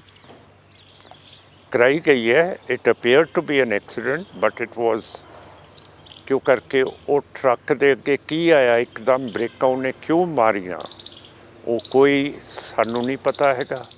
ਏਡੇ ਏਡੇ ਡੂੰਘੇ ਟੋਏ ਜਦੋਂ ਉਹਨੇ ਬ੍ਰੇਕਾਂ ਮਾਰੀਆਂ ਧਰਤੀ ਦੇ ਵਿੱਚ, ਸੜਕ ਦੇ ਵਿੱਚ ਘੁਸੇ ਹੋਏ ਹੈ। ਅਤੇ ਦੀਪ ਸਿੰਘ ਸਿੱਧੂ ਵਾਜ਼ ਅ ਗੁੱਡ ਡਰਾਈਵਰ। ਉਹ ਪਿੱਛੇ ਜਾ ਰਿਹਾ ਸੀਗਾ, ਪਿੱਛੋਂ ਜਿਵੇਂ ਮੈਂ ਸਸਪੈਕਟ ਕਰਦਾ ਕੋਈ ਟਰੱਕ ਡਰਾਈਵਰ ਨੂੰ ਸਿਗਨਲ ਮਿਲਿਆ ਕਿ ਹੁਣ ਜੈਮ ਕਰ ਦੇ, ਜਿਹਦੇ ਨਾਲ ਇਹ ਤੇਰੇ ਵਿੱਚ ਆ ਕੇ ਵੱਜੇ। ਅਤੇ ਸਰ ਦੀਪ ਸਿੰਘ ਦੇ ਸਰੀਰ 'ਤੇ ਕੋਈ ਖਾਸ ਇੰਜਰੀਜ਼ ਨਹੀਂ ਸੀ। ਉਹਦੇ ਮੱਥੇ ਦੇ ਵਿੱਚ ਇੱਕ ਸਰਾਖ ਸੀ ਅਤੇ ਟਰੱਕ ਦੇ ਵਿੱਚ ਸਰੀਆ ਤਾਂ ਲੱਦਿਆ ਨਹੀਂ ਸੀ ਹੋਇਆ। ਉਹ ਸਰਾਖ ਕਿਵੇਂ ਆਇਆ? ਲੱਗਦਾ ਇਸ ਇਨਵੈਸਟੀਗੇਸ਼ਨ ਹੋਊਗੀ ਸਹੀ ਤਰੀਕੇ ਦੇ ਨਾਲ, ਹਾਲਾਂਕਿ ਜਿਨ੍ਹਾਂ ਨੇ ਕਰਨੀ ਹੈਗੀ ਹੈ। ਇੱਕ ਧਿਰਨ ਭਗਤ ਸੀਗਾ ਤੁਹਾਡਾ ਬੜਾ ਭਾਰੀ ਜਰਨਲਿਸਟ, ਆਕਸਫੋਰਡ ਯੂਨੀਵਰਸਿਟੀ ਦਾ ਪੜ੍ਹਿਆ ਹੋਇਆ ਸੀਗਾ, ਉਹਨੇ ਡਿਸਕਲੋਜ਼ ਕੀਤਾ ਸੀਗਾ ਕਿ Chidambaram minister of state in the home ministry Rajiv Gandhi ਦੇ ਵਿੱਚ ਉਸ ਨੇ ਬਹੁਤ ਸਾਰੇ ਇੰਡੀਅਨ ਹਵਾਈ ਜਹਾਜ਼ ਭਰੇ ਅਸਲੇ ਦੇ, ਇਨਫੈਂਟਰੀ ਦੇ, ਅਫਗਾਨਿਸਤਾਨ ਜਦੋਂ ਸੋਵੀਅਤ ਰੂਸ ਦਾ ਕਬਜ਼ਾ ਸੀ ਉਸ ਨੇ ਉਹਦੇ 'ਤੇ ਮੰਗਾਏ ਸੀਗੇ, ਅਤੇ ਉਹ ਸਟੋਰੀ ਧਿਰਨ ਭਗਤ ਨੇ ਬ੍ਰੇਕ ਕੀਤੀ ਸੀਗੀ। ਉਸ ਤੋਂ ਬਾਅਦ ਮਿਸਟੀਰੀਅਸਲੀ ਹੀ ਵਾਜ਼ ਫਾਊਂਡ ਡੈਡ। ਅਤੇ ਮੈਂ ਇੰਟਰਨੈਸ਼ਨਲ ਜਿਹੜੇ ਜਰਨਲਿਸਟਸ ਨੇ ਤੁਹਾਡੇ ਨਿਊਯਾਰਕ ਦੇ ਵਿੱਚ, ਪ੍ਰਦੀਪ ਸਿੱਧੂ ਕੋਲ ਅਜਿਹਾ ਮਾਨ ਸਾਹਿਬ ਕੀ ਸੀਗਾ ਕਿ ਉਸ ਦਾ ਵੀ ਫਿਰ ਤੁਹਾਨੂੰ ਜਿਸ ਤਰ੍ਹਾਂ ਤੁਸੀਂ ਬਹੁਤ ਸਮਝਦਾਰ ਆਦਮੀ ਹੋ ਸਰ ਸਾਹਿਬ, ਤੁਸੀਂ ਤਾਂ ਪਿਕਅਪ ਕਰ ਦਿਓ। ਮੈਂ ਕੀ ਕਿਹਾ ਕਿ DGP ਨੇ ਕਿਹਾ ਕਿ ਜਿਹੜਾ ਇਸ ਮੁਲਕ ਨੂੰ ਤੋੜਨ ਦੀ ਕੋਸ਼ਿਸ਼ ਕਰੂਗਾ ਇਹ ਇੰਨਾ ਮਜ਼ਬੂਤ ਹੈ, ਇਹ ਟੁੱਟ ਨਹੀਂ ਸਕਦਾ। ਅਤੇ ਫਿਰ what did he mean by ਕੋਸ਼ਿਸ਼ ਕਰੂਗਾ? What did the government of India suspect? ਕਿਹੜੀ ਕੋਸ਼ਿਸ਼ ਸੀਗੀ ਉਹਦੀ? ਤੁਸੀਂ ਅਜੇ ਤੱਕ ਸਮਝ ਨਹੀਂ ਸਕੇ। ਪਰ ਤੁਸੀਂ ਕਹਿੰਦੇ ਹੋ ਜਿਸ ਤਰੀਕੇ ਨਾਲ ਜ਼ਿਕਰ ਕੀਤਾ ਹੈਗਾ ਹੈ ਕਿ ਅਲੱਗ ਸਟੇਟ ਬਣਾਉਣੀ ਹੈਗੀ ਆ, ਅਸੀਂ ਤਾਂ ਉਹਨਾਂ ਦੇ ਵਿੱਚੋਂ ਹੀ ਲੋਕਾਂ ਨੂੰ ਉਹਨਾਂ ਦੇ ਹੀ ਹੌਸਲੇ ਦੇ ਨਾਲ, ਉਹਨਾਂ ਦੇ ਹੀ ਰਜ਼ਾਮੰਦਗੀ ਦੇ ਨਾਲ ਕਰਨਾ ਹੈਗਾ, ਫਿਰ ਇਹ ਤੋੜਨ ਵਾਲੀ ਗੱਲ ਹੋਊਗੀ ਜਾਂ ਫਿਰ ਉਹਨਾਂ ਦੀ ਹੀ ਮਰਜ਼ੀ ਦੇ ਨਾਲ ਹੀ ਅਲੱਗ ਤੋਂ ਆਪਣੀ ਸਟੇਟ ਬਣਾਉਣ ਦੀ ਗੱਲ ਹੋਊਗੀ? ਕਿਵੇਂ? ਮੈਂ ਸਮਝਿਆ ਨਹੀਂ ਤੁਹਾਡਾ। ਜਿਵੇਂ ਤੁਸੀਂ ਕਿਹਾ ਕਿ ਜਿਵੇਂ DGP ਦੇ ਜੋ ਬੋਲ ਸੀਗੇ ਕਿ ਜੋ ਵੀ ਸਟੇਟ ਨੂੰ ਨੇਸ਼ਨ ਨੂੰ ਤੋੜਨ ਦੀ ਕੋਸ਼ਿਸ਼ ਕਰੂਗਾ ਉਹ ਨਹੀਂ ਪੂਰਾ ਹੋ ਪਾਊਗਾ, ਉਸ ਮਿਸ਼ਨ ਦੇ ਵਿੱਚ ਨਹੀਂ ਸਕਸੈਸਫੁਲ ਹੋ ਪਾਊਗਾ। ਔਰ ਜਿਵੇਂ ਦੂਸਰੇ ਪਾਸੇ ਦੀਪ ਸਿੱਧੂ ਵੀ ਜਿਸ ਤਰੀਕੇ ਨਾਲ ਜ਼ਿਕਰ ਕਰਦੇ ਸੀਗੇ ਕਿ ਸਾਨੂੰ ਆਪਣੇ ਹੱਕ ਮਿਲਣੇ ਚਾਹੀਦੇ ਹੈਗੇ ਨੇ, ਅਸੀਂ ਆਪਣੇ ਹੱਕਾਂ ਦੀ ਗੱਲ ਕਰਦੇ ਹੈਗੇ ਹਾਂ, ਤਾਂ ਉਹ ਹੱਕਾਂ ਦੀ ਗੱਲ ਜਿਹੜੀ ਹੋਣੀ ਸੀਗੀ, ਕੀ ਲੱਗਦਾ ਸੀਗਾ ਕਿ ਉਹ ਸਭ ਦੀ ਸਹਿਮਤੀ ਦੇ ਨਾਲ ਹੀ ਹੋਣੀ ਸੀ? ਸਾਰਿਆਂ ਨੂੰ ਹੱਕ ਜੇ ਦਿਵਾਉਣੇ ਸੀਗੇ, ਇੱਕ ਸਟੇਟ ਦੇ ਵਿੱਚ ਲੈ ਕੇ ਆਉਣਾ ਸੀਗਾ, ਤਾਂ ਉਹ ਲੱਗਦਾ ਸੀ ਕਿ ਇਹ ਤੋੜਨ ਵਾਲੀ ਗੱਲ ਸੀਗੀ ਜਾਂ ਸਭ ਦੀ ਰਜ਼ਾਮੰਦਗੀ ਦੇ ਨਾਲ ਹੀ ਚੀਜ਼ ਹੋਣੀ ਸੀ? ਜਮਹੂਰੀਅਤ ਪਸੰਦ ਸੀ ਜੀ, ਜਮਹੂਰੀਅਤ ਪਸੰਦ ਆਦਮੀ ਸੀ, ਉਸ ਨੇ ਕਾਹਨੂੰ ਇਹ ਕੋਈ ਹੋਰ ਕੁਝ ਕਰਨਾ ਸੀਗਾ? ਤੇ ਰੈਫਰੈਂਡਮ ਤੇ ਪਲੇਬਸਾਈਟ ਦਾ ਤਾਂ ਮਤਲਬ ਤੁਸੀਂ ਸਮਝਦੇ ਹੋ, it is a legal term way you can form your own country through a referendum. ਅਤੇ ਮੇਰਾ ਮਤਲਬ ਜ਼ਰੂਰੀ ਥੋੜ੍ਹੀ ਹੈ ਬੰਦੂਕ ਦੇ ਨਾਲ ਇਹ ਟੁੱਟਦੇ ਹੁੰਦੇ ਆ ਮੁਲਕ। ਇਸ ਤੋਂ ਬਾਅਦ ਲਾਸਟ ਗੱਲਬਾਤ ਕਦੋਂ ਹੋਈ ਸੀਗੀ? ਜਦੋਂ ਅਮਰਗੜ੍ਹ ਆਏ ਸੀ ਦੀਪ ਸਿੱਧੂ ਨਾਲ, ਉਦੋਂ ਹੀ ਲਾਸਟ ਗੱਲਬਾਤ ਹੋਈ ਸੀਗੀ? ਉਹਨਾਂ ਨੇ ਆਉਣਾ ਸੀਗਾ, ਫਿਰ ਇੱਥੇ ਫਤਿਹਗੜ੍ਹ ਸਾਹਿਬ ਇੱਕ ਮੀਟਿੰਗ ਕਰਨੀ ਸੀਗੀ, ਇਹ ਅਮਾਨ ਸਿੰਘ ਲਈ, ਇੱਕ ਪ੍ਰੋਫੈਸਰ MP ਸਿੰਘ ਦੇ ਲਈ ਪਟਿਆਲੇ ਕਰਨੀ ਸੀ, ਇੱਕ ਸਾਡੇ ਕੱਟੂ ਜੀ ਦੇ ਲਈ ਮਹਿਲ ਕਲਾਂ ਕਰਨੀ ਸੀ, ਇੱਕ ਜਸਕਰਨ ਸਿੰਘ ਦੇ ਲਈ ਕੋਟਕਪੂਰੇ ਕਰਨੀ ਸੀ, ਇੱਕ ਬਲੇਰ ਦੇ ਲਈ ਖੇਮਕਰਨ ਕਰਨੀ ਸੀਗੀ। ਇਹ 20 ਤਰੀਕ ਤੋਂ ਪਹਿਲਾਂ ਉਹਨਾਂ ਨੇ ਝਟਾਪਟ ਇਹ ਸਾਰੇ ਇਲਾਕੇ ਇੱਕ ਮੀਟਿੰਗ ਕਰਕੇ ਅੱਗੇ ਜਾਣਾ ਸੀਗਾ। ਮਲਾਲ ਹੈ ਅੱਜ ਇਸ ਚੀਜ਼ ਦਾ ਕਿ ਮੈਂ ਕਿਹਾ ਮਲਾਲ ਹੈ ਅੱਜ ਇਸ ਚੀਜ਼ ਦਾ ਕਿ ਦੀਪ ਸਿੱਧੂ ਜੇ ਹੁੰਦੇ ਤਾਂ ਸ਼ਾਇਦ ਹੋਰ ਵੱਖਰੀ ਤਸਵੀਰ ਹੋਣੀ ਸੀਗੀ? ਤਸਵੀਰ ਤਾਂ ਉਹਨੇ ਪੈਦਾ ਕਰਤੀ ਜਿਹੜੀ ਕਰਨੀ ਸੀਗੀ ਜੀ, ਹੁਣ ਕਾਹਦੀ ਕਸਰ ਹੈਗੀ? ਜੇ ਅੱਜ ਹੁੰਦੇ ਦੀਪ ਸਿੱਧੂ, ਕਹਿੰਦੇ ਸਮਝਣੇ ਵਾਲੇ ਸਮਝ ਜਾਤੇ ਹੈ, ਜੋ ਨਾ ਸਮਝੇ ਉਹ ਨਾੜੀ ਹੈ। ਫਿਰ ਹੁਣ ਸਮਝ ਜੋ, ਹੁਣ ਉਹ ਇੱਕ ਹੱਥ ਦੇ ਵਿੱਚ ਚੱਕੀ ਹੋਈ ਕਿਰਪਾਨ ਨੇ, ਝਾੜੂ ਨੇ ਹੀ ਲੱਗਦਾ ਉਹ ਸਾਰਾ ਅਸਰ ਪਾ ਦਿੱਤਾ ਸੀ ਬਾਕੀ ਸੀਟਾਂ ਦੇ ਉੱਤੇ ਪੂਰੇ ਪੰਜਾਬ ਦੇ ਵਿੱਚ। ਇਹ ਤਾਂ ਤੁਹਾਡਾ ਐਨਾਲਿਸਿਸ ਹੋਣਾ ਚਾਹੀਦਾ ਜੀ। ਕੀ ਲੱਗਦਾ ਵੈਸੇ ਤੁਹਾਡਾ ਮਾਨ ਸਾਹਿਬ, ਕੀ ਐਨਾਲਿਸਿਸ ਹੈਗਾ, ਕਿੰਨੀਆਂ ਸੀਟਾਂ ਇਸ ਵਾਰ ਲੱਗਦਾ ਹੈ ਕੱਢ ਜਾਓਗੇ? ਵਿਧਾਨ ਸਭਾ ਦਾ ਸਫ਼ਰ ਤੁਹਾਨੂੰ ਸੌਖਾ ਲੱਗਦਾ ਹੈ ਕਿ ਔਖਾ ਲੱਗਦਾ ਹੈ? ਸਰ ਸਾਹਿਬ, ਮੈਂ ਤੁਹਾਨੂੰ ਕਿਹਾ ਕਿ ਸਾਡੀ ਤਕਦੀਰ ਹਿੰਦੂਤਵਾ ਦੇ ਹੱਥ ਦੇ ਵਿੱਚ ਹੈ ਅਤੇ EVM ਦੇ ਵਿੱਚ ਫਸੀ ਹੋਈ ਹੈ। ਜੇ ਤਾਂ EVM ਮਸ਼ੀਨਾਂ ਨੇ ਹੇਰਾ ਫੇਰੀ ਨਾ ਕੀਤੀ ਫਿਰ ਤਾਂ ਰਿਜ਼ਲਟ ਹੋਣਗੇ ਵਾਹਵਾ, ਅਤੇ ਜੇ ਵਾਹਵਾ ਵੀ ਹੋ ਗਏ ਅਤੇ ਜੇ ਮੋਦੀ BJP RSS ਨੂੰ ਨਾ ਪਸੰਦ ਗੌਰਮੈਂਟ ਇੱਥੇ ਬਣੀ, ਉਹਨਾਂ ਨੇ ਤੋੜ ਦੇਣੀ ਹੈ। ਇਸ ਵਾਰ ਜਿੰਨਾ ਕੁ ਅਸੀਂ ਲੋਕਾਂ ਦੇ ਵਿੱਚ ਵਿਚਰ ਰਹੇ ਹਾਂ, ਜਿੰਨਾ ਕੁ ਲੋਕਾਂ ਨਾਲ ਗੱਲਬਾਤ ਕਰ ਰਹੇ ਹਾਂ, ਮਾਨ ਸਾਹਿਬ ਇਹੀ ਕਹਿ ਰਹੇ ਨੇ, ਕਹਿੰਦੇ ਇਸ ਵਾਰ ਕਿ ਕਲੀਅਰ ਮੈਜੋਰਟੀ ਕਿਸੇ ਪਾਰਟੀ ਨੂੰ ਨਹੀਂ ਆਊਗੀ, ਹੰਗ ਅਸੈਂਬਲੀ ਵਾਲੇ ਅਸਾਰ ਨਜ਼ਰ ਆ ਰਹੇ ਨੇ। ਤੁਹਾਡਾ ਇੱਕ ਬਹੁਤ ਲੰਬਾ ਸਿਆਸੀ ਤਜਰਬਾ ਹੈਗਾ, ਤੁਸੀਂ ਦੇਖਦੇ ਹੋ ਇਸ ਚੀਜ਼ ਨੂੰ ਕਿ ਹੋ ਸਕਦਾ ਹੈ ਇਸ ਵਾਰ ਪੰਜਾਬ ਦੇ ਵਿੱਚ ਹੰਗ ਅਸੈਂਬਲੀ ਆ ਜਾਵੇ? ਜਾਂ ਕਲੀਅਰ ਮੈਂਡੇਟ ਪੰਜਾਬ ਨੇ ਦਿੱਤਾ ਹੈ ਜਦੋਂ ਹਮੇਸ਼ਾ? ਸਾਡੀ ਤਕਦੀਰ ਹੀ ਹਿੰਦੁੱਤਵਾ ਦੇ ਹੱਥ 'ਚ ਹੈ, ਉਸ ਨੇ ਫੈਸਲਾ ਕਰਨਾ ਹੈ। ਫਿਰ ਉੱਥੇ ਜਾ ਕੇ ਹੋਮ ਮਿਨਿਸਟਰ ਨੂੰ ਪੁੱਛ ਲਓ, ਮੋਦੀ ਸਾਹਿਬ ਨੂੰ ਪੁੱਛ ਲਓ। ਹੋਮ ਮਿਨਿਸਟਰ ਤਾਂ ਕਹਿੰਦੇ ਇਸ ਵਾਰ ਪੰਜਾਬ ਦੀ ਚੋਣਾਂ ਬਾਰੇ ਕੋਈ ਜੋਸ਼ੀ ਹੀ ਅੰਦਾਜ਼ਾ ਲਗਾ ਸਕਦਾ। ਨਹੀਂ, ਉਹ EVM ਤੇ ਜਿਹੜਾ ਉਹਨਾਂ ਨੇ ਵਿੱਚ ਉਹਦੇ ਫਿਕਸ ਕਰਨਾ ਉਹ ਕਰੂਗਾ। We have lost faith in this Hindutva and the Hindu Rashtra. I'm sorry, but we have lost faith in these people. ਇਸੀ ਤੇ ਤੁਹਾਡੇ ਲੋਕਾਂ ਦਾ ਸਵਾਲ ਵੀ ਹੋਣਾ ਫਿਰ ਚੋਣਾਂ ਕਿਉਂ ਲੜਦੇ ਨੇ ਮਾਨ ਸਾਹਿਬ? ਜੇ ਫੇਥ ਹੀ ਨਹੀਂ ਹੈਗਾ ਫਿਰ ਕੀ ਹੋਰ ਵਿਕਲਪ ਹੋ ਸਕਦਾ ਹੈ? ਹੋਰ ਕੋਈ ਸਾਡੇ ਕੋਲੇ ਅਲਟਰਨੇਟਿਵ ਨਹੀਂ ਹੈ। ਜੇ ਅਸੀਂ ਕਨਸਟੀਟਿਊਸ਼ਨ ਦੇ ਵਿੱਚ ਨਹੀਂ ਮੰਨਦੇ, ਫਿਰ ਤੁਸੀਂ ਕੀ ਸਮਝੋਗੇ ਕਿ ਜੇ ਟ੍ਰੈਫਿਕ ਖੱਬੇ ਪਾਸੇ ਸੜਕ ਦੇ ਚੱਲਦਾ ਹੈ, ਕੋਈ ਬੰਦਾ ਬੇਵਕੂਫ ਹੋਊਗਾ ਕਿ ਕਨਸਟੀਟਿਊਸ਼ਨ ਨੂੰ ਨਹੀਂ ਮੰਨਦਾ ਤੇ ਉਹ ਸੱਜੇ ਪਾਸੇ ਸੜਕ ਦੇ ਚੱਲਣ ਲੱਗ ਪਏ। ਕਾਨੂੰਨ ਦੇ ਨਾਲ ਤਾਂ ਆਪਣੇ ਫਾਇਦੇ ਲਈ ਚੱਲਣਾ ਹੀ ਪੈਂਦਾ ਸਰ ਸਾਹਿਬ, ਮੰਨੋ ਨਾ ਮੰਨੋ। ਤੇ ਇਹ ਤਾਂ ਨਹੀਂ ਨਾ ਹੈ ਕਿ ਜੇ ਤੁਸੀਂ ਇਸ ਸਿਸਟਮ ਦੇ ਵਿੱਚ ਮੰਨਦੇ ਨਹੀਂ ਤੇ ਤੁਸੀਂ ਮੈਦਾਨ 'ਚ ਕਿਉਂ ਨਹੀਂ ਆਓਗੇ? ਤੁਸੀਂ ਦੁਨੀਆ ਨੂੰ ਦਿਖਾਓਗੇ ਕਿ ਦੇ ਆਰ ਅਨਫੇਅਰ, ਇਹਨਾਂ ਦੇ ਇਲੈਕਸ਼ਨਸ ਆ ਰਿਗਡ, ਇਹਨਾਂ ਦੇ ਇਲੈਕਸ਼ਨਸ ਸਾਫ਼ ਨਹੀਂ ਹੈ। ਇਹ ਇੰਟਰਨੈਸ਼ਨਲ ਅਬਜ਼ਰਵਰਸ ਆਪ ਤਾਂ ਭੇਜ ਦਿੰਦੇ ਆ ਦੂਜੀਆਂ ਕੰਟਰੀਜ਼, ਪਰ ਇੱਥੇ ਨਹੀਂ ਆਉਣ ਦਿੰਦੇ ਹੈਗੇ। ਮਾਨ ਸਾਹਿਬ, ਸਿਆਸੀ ਜ਼ਿੰਦਗੀ ਦੀ ਜੇ ਤੁਹਾਡੀ ਮੈਂ ਗੱਲ ਕਰਾਂ, ਸਿਆਸੀ ਦੋਸਤ ਕੌਣ ਹੈਗਾ ਤੁਹਾਡਾ?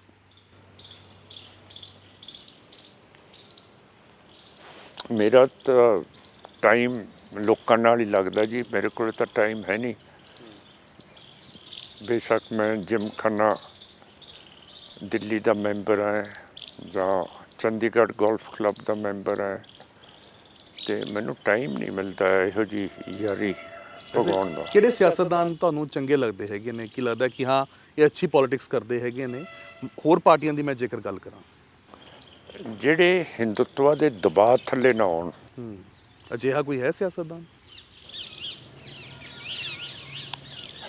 ਅਜੇ ਤੱਕ ਸਾਡੀ ਪਾਰਟੀ ਦੇ ਵਿੱਚ ਤਾਂ ਹੈਗੇ ਆ ਜਿਹੜੇ 40 ਸਾਲ ਤੋਂ ਲੱਗੇ ਹੋਏ ਆ। ਮੈਂ ਹੀ ਕਹਿ ਰਿਹਾ ਤੁਹਾਡੀ ਪਾਰਟੀ ਦੇ ਵਿੱਚ ਤਾਂ ਹੋਣਗੇ, ਤੁਸੀਂ ਉਹਨਾਂ ਨੂੰ ਮੰਨਦੇ ਹੋਵੋਗੇ।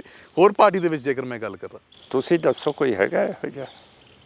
ਤੁਸੀਂ ਸਾਰਿਆਂ ਨੂੰ ਇੰਟਰਵਿਊ ਕਰਦੇ ਹੋ, ਸਾਰਿਆਂ ਨੂੰ ਦੇਖਦੇ ਭਾਲਦੇ ਹੋ, ਤੁਸੀਂ ਦੱਸ ਦਿਓ ਕੋਈ ਹੈਗਾ ਜਿਹਾ? ਪੋਲੀਟੀਕਲ ਵਿਜ਼ਨ ਕਿਸੇ ਪੋਲੀਟੀਕਲ ਲੀਡਰ ਦਾ ਚੰਗਾ ਲੱਗਦਾ ਹੈਗਾ ਕਿ ਹਾਂ ਇਹਦਾ ਪੋਲੀਟੀਕਲ ਵਿਜ਼ਨ ਅੱਛਾ ਹੈਗਾ, ਭਾਵੇਂ ਕਿਸੇ ਦੇ ਪ੍ਰਭਾਵ ਥੱਲੇ ਵੀ ਕਿਉਂ ਨਾ ਹੋਵੇ, ਪਰ ਹਾਂ ਸਿਆਸਤ ਤੇ ਚੰਗੀ ਕਰਦਾ ਹੈਗਾ? ਜਿਹੜੇ ਜੀ ਇਹ ਹਕੂਮਤ ਦੇ ਥੱਲੇ ਲੱਗ ਜਾਣ ਸਰਦਾਰ ਸਾਹਿਬ, ਉਹ ਚੰਗੀ ਸਿਆਸਤ ਕਿਵੇਂ ਖੇਡ ਸਕਦੇ ਆ? There parties are not independent, ਦੇ have been subjugated by Hindutva, the central parties, BJP, RSS, Congress party है। ਆਪ ਪਾਰਟੀ ਵੀ? Aam party now, but it's just in Delhi at the moment। ਤੇ ਆਮ ਪਾਰਟੀ ਦੀ ਕੈਬਨਿਟ ਦੇ ਵਿੱਚ ਕੋਈ ਸਿੱਖ ਨਹੀਂ ਹੈਗਾ।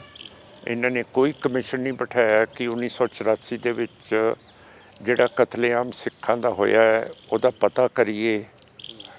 ਅਜੇ ਤੱਕ ਜਿਹੜੇ ਲੋਕਾਂ ਨੇ MLA ਚੁਣੇ ਹੈ ਅਸੈਂਬਲੀ ਦੇ ਲਈ, ਕਿਸੇ ਅਸੈਂਬਲੀ ਦੇ ਵਿੱਚ ਇਹ ਸਵਾਲ ਨਹੀਂ ਉੱਠਿਆ ਕਿ ਬਲੂ ਸਟਾਰ ਕਿਵੇਂ ਹੋਇਆ।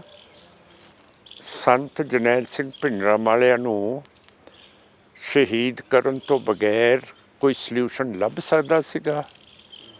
ਫਿਰ ਸੰਤ ਜਰਨੈਲ ਸਿੰਘ ਭਿੰਡਰਾਂਵਾਲਿਆਂ ਦਾ ਸੰਸਕਾਰ ਕਿੱਥੇ ਕੀਤਾ, ਭੋਗ ਕਿੱਥੇ ਪਾਇਆ, ਫੁੱਲ ਕਿੱਥੇ ਪਾਏ? ਜਨਰਲ ਸ਼ਬੇਗ ਸਿੰਘ ਏਡਾ ਵੱਡਾ ਜਰਨੈਲ ਜਿਹੜਾ ਬੰਗਲਾਦੇਸ਼ ਨੂੰ ਫਤਿਹ ਕਰਕੇ ਆਇਆ ਸੀ, ਉਹਦਾ ਕੀ ਹੋਇਆ? ਉਹਨੂੰ ਮਿਲਟਰੀ ਫਿਊਨਰਲ ਮਿਲੀ ਕਿ ਨਹੀਂ? ਕਿਉਂ ਕਰਕੇ ਮਿਲਟਰੀ ਦੇ ਵਿੱਚ ਜੇ ਦੂਜਾ ਦੁਸ਼ਮਣ ਦਾ ਜਰਨੈਲ ਵੀ ਮਰ ਜੇ ਤਾਂ ਜਿਹੜੀ ਜੇਤੂ ਫੌਜ ਹੁੰਦੀ ਆ ਉਹਨੂੰ ਇਹ ਫਿਊਨਰਲ ਮਿਲਟਰੀ ਦਿੰਦੀ ਹੈ ਵਿਦ ਫੁੱਲ ਆਨਰ। ਕੀ ਕੀਤਾ ਇਹ? ਕਿਸੇ ਨੇ ਸਵਾਲ ਹੀ ਨਹੀਂ ਪੁੱਛਿਆ, ਕਦੇ ਹੋਇਆ ਹੀ ਨਹੀਂ।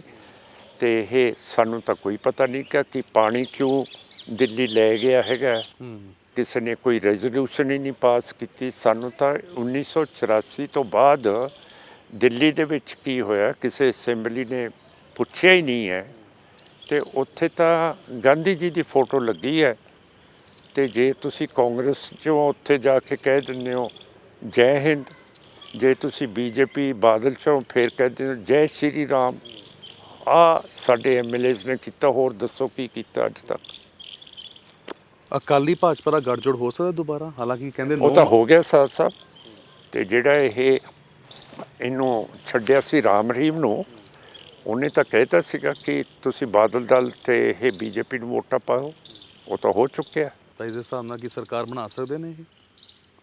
ਮੈਂ ਨਹੀਂ ਕੁਛ ਕਹਿਣਾ, EVM ਦੱਸੂਗਾ ਤੁਹਾਨੂੰ। ਨਾਲ ਨਾਲ ਤੁਹਾਡੀ ਮੈਂ ਜ਼ਿੰਦਗੀ ਦੀ ਵੀ ਗੱਲਾਂ ਕਰ ਰਿਹਾ, ਜ਼ਿੰਦਗੀ ਵੀ ਜਾਣਨ ਦੀ ਕੋਸ਼ਿਸ਼ ਕਰ ਰਿਹਾ। ਮਾਨ ਸਾਹਿਬ, ਦਿਨਚਰਿਆ ਕੀ ਰਹਿੰਦੀ ਹੈਗੀ ਹੈ ਤੁਹਾਡੀ? ਕਿੰਨੇ ਵਜੇ ਸਵੇਰੇ ਉੱਠ ਜਾਂਦੇ ਹੋ ਔਰ ਰਾਤ ਫਿਰ ਕਦ ਤੱਕ ਕੰਮ ਦੇ ਵਿੱਚ, ਰੁਝੇਵਿਆਂ ਦੇ ਵਿੱਚ ਬਿਜ਼ੀ ਰਹਿੰਦੇ ਹੋ? ਹਾਂ, 12 ਕੁ ਵਜੇ ਮੈਂ ਸੌਂਦਾ, ਸਵੇਰੇ 7 ਵਜੇ ਉੱਠਦਾ। ਕੀ ਫਿਰ ਦਿਨਚਰਿਆ ਕੀ ਰਹਿੰਦੀ ਹੈ? ਅਖਬਾਰ ਖਬੂਰ ਸਾਰੇ ਪੜ੍ਹਦੇ ਹੋਣਗੇ? ਹਾਂ, ਅਖਬਾਰ ਪੜ੍ਹਨੇ ਪੈਂਦੇ ਆ, ਲੋਕਾਂ ਨਾਲ ਗੱਲਬਾਤ ਕਰਨੀ ਪੈਂਦੀ ਹੈ, ਪਾਰਟੀ ਦੇ ਫੇਜ਼ ਨੂੰ ਅਟੈਂਡ ਕਰਨਾ ਪੈਂਦਾ, ਲਿਖਣਾ ਹੁੰਦਾ ਹੈ, ਲਿਖਾਉਣਾ ਹੁੰਦਾ ਹੈ, ਸਾਰਾ ਕੁਛ ਕਰਨਾ। ਰਿਲੈਕਸੇਸ਼ਨ ਕਰਨ ਵਾਸਤੇ ਕੀ ਕਰਦੇ ਹੈਗੇ ਹੋ ਮਾਨ ਸਾਹਿਬ?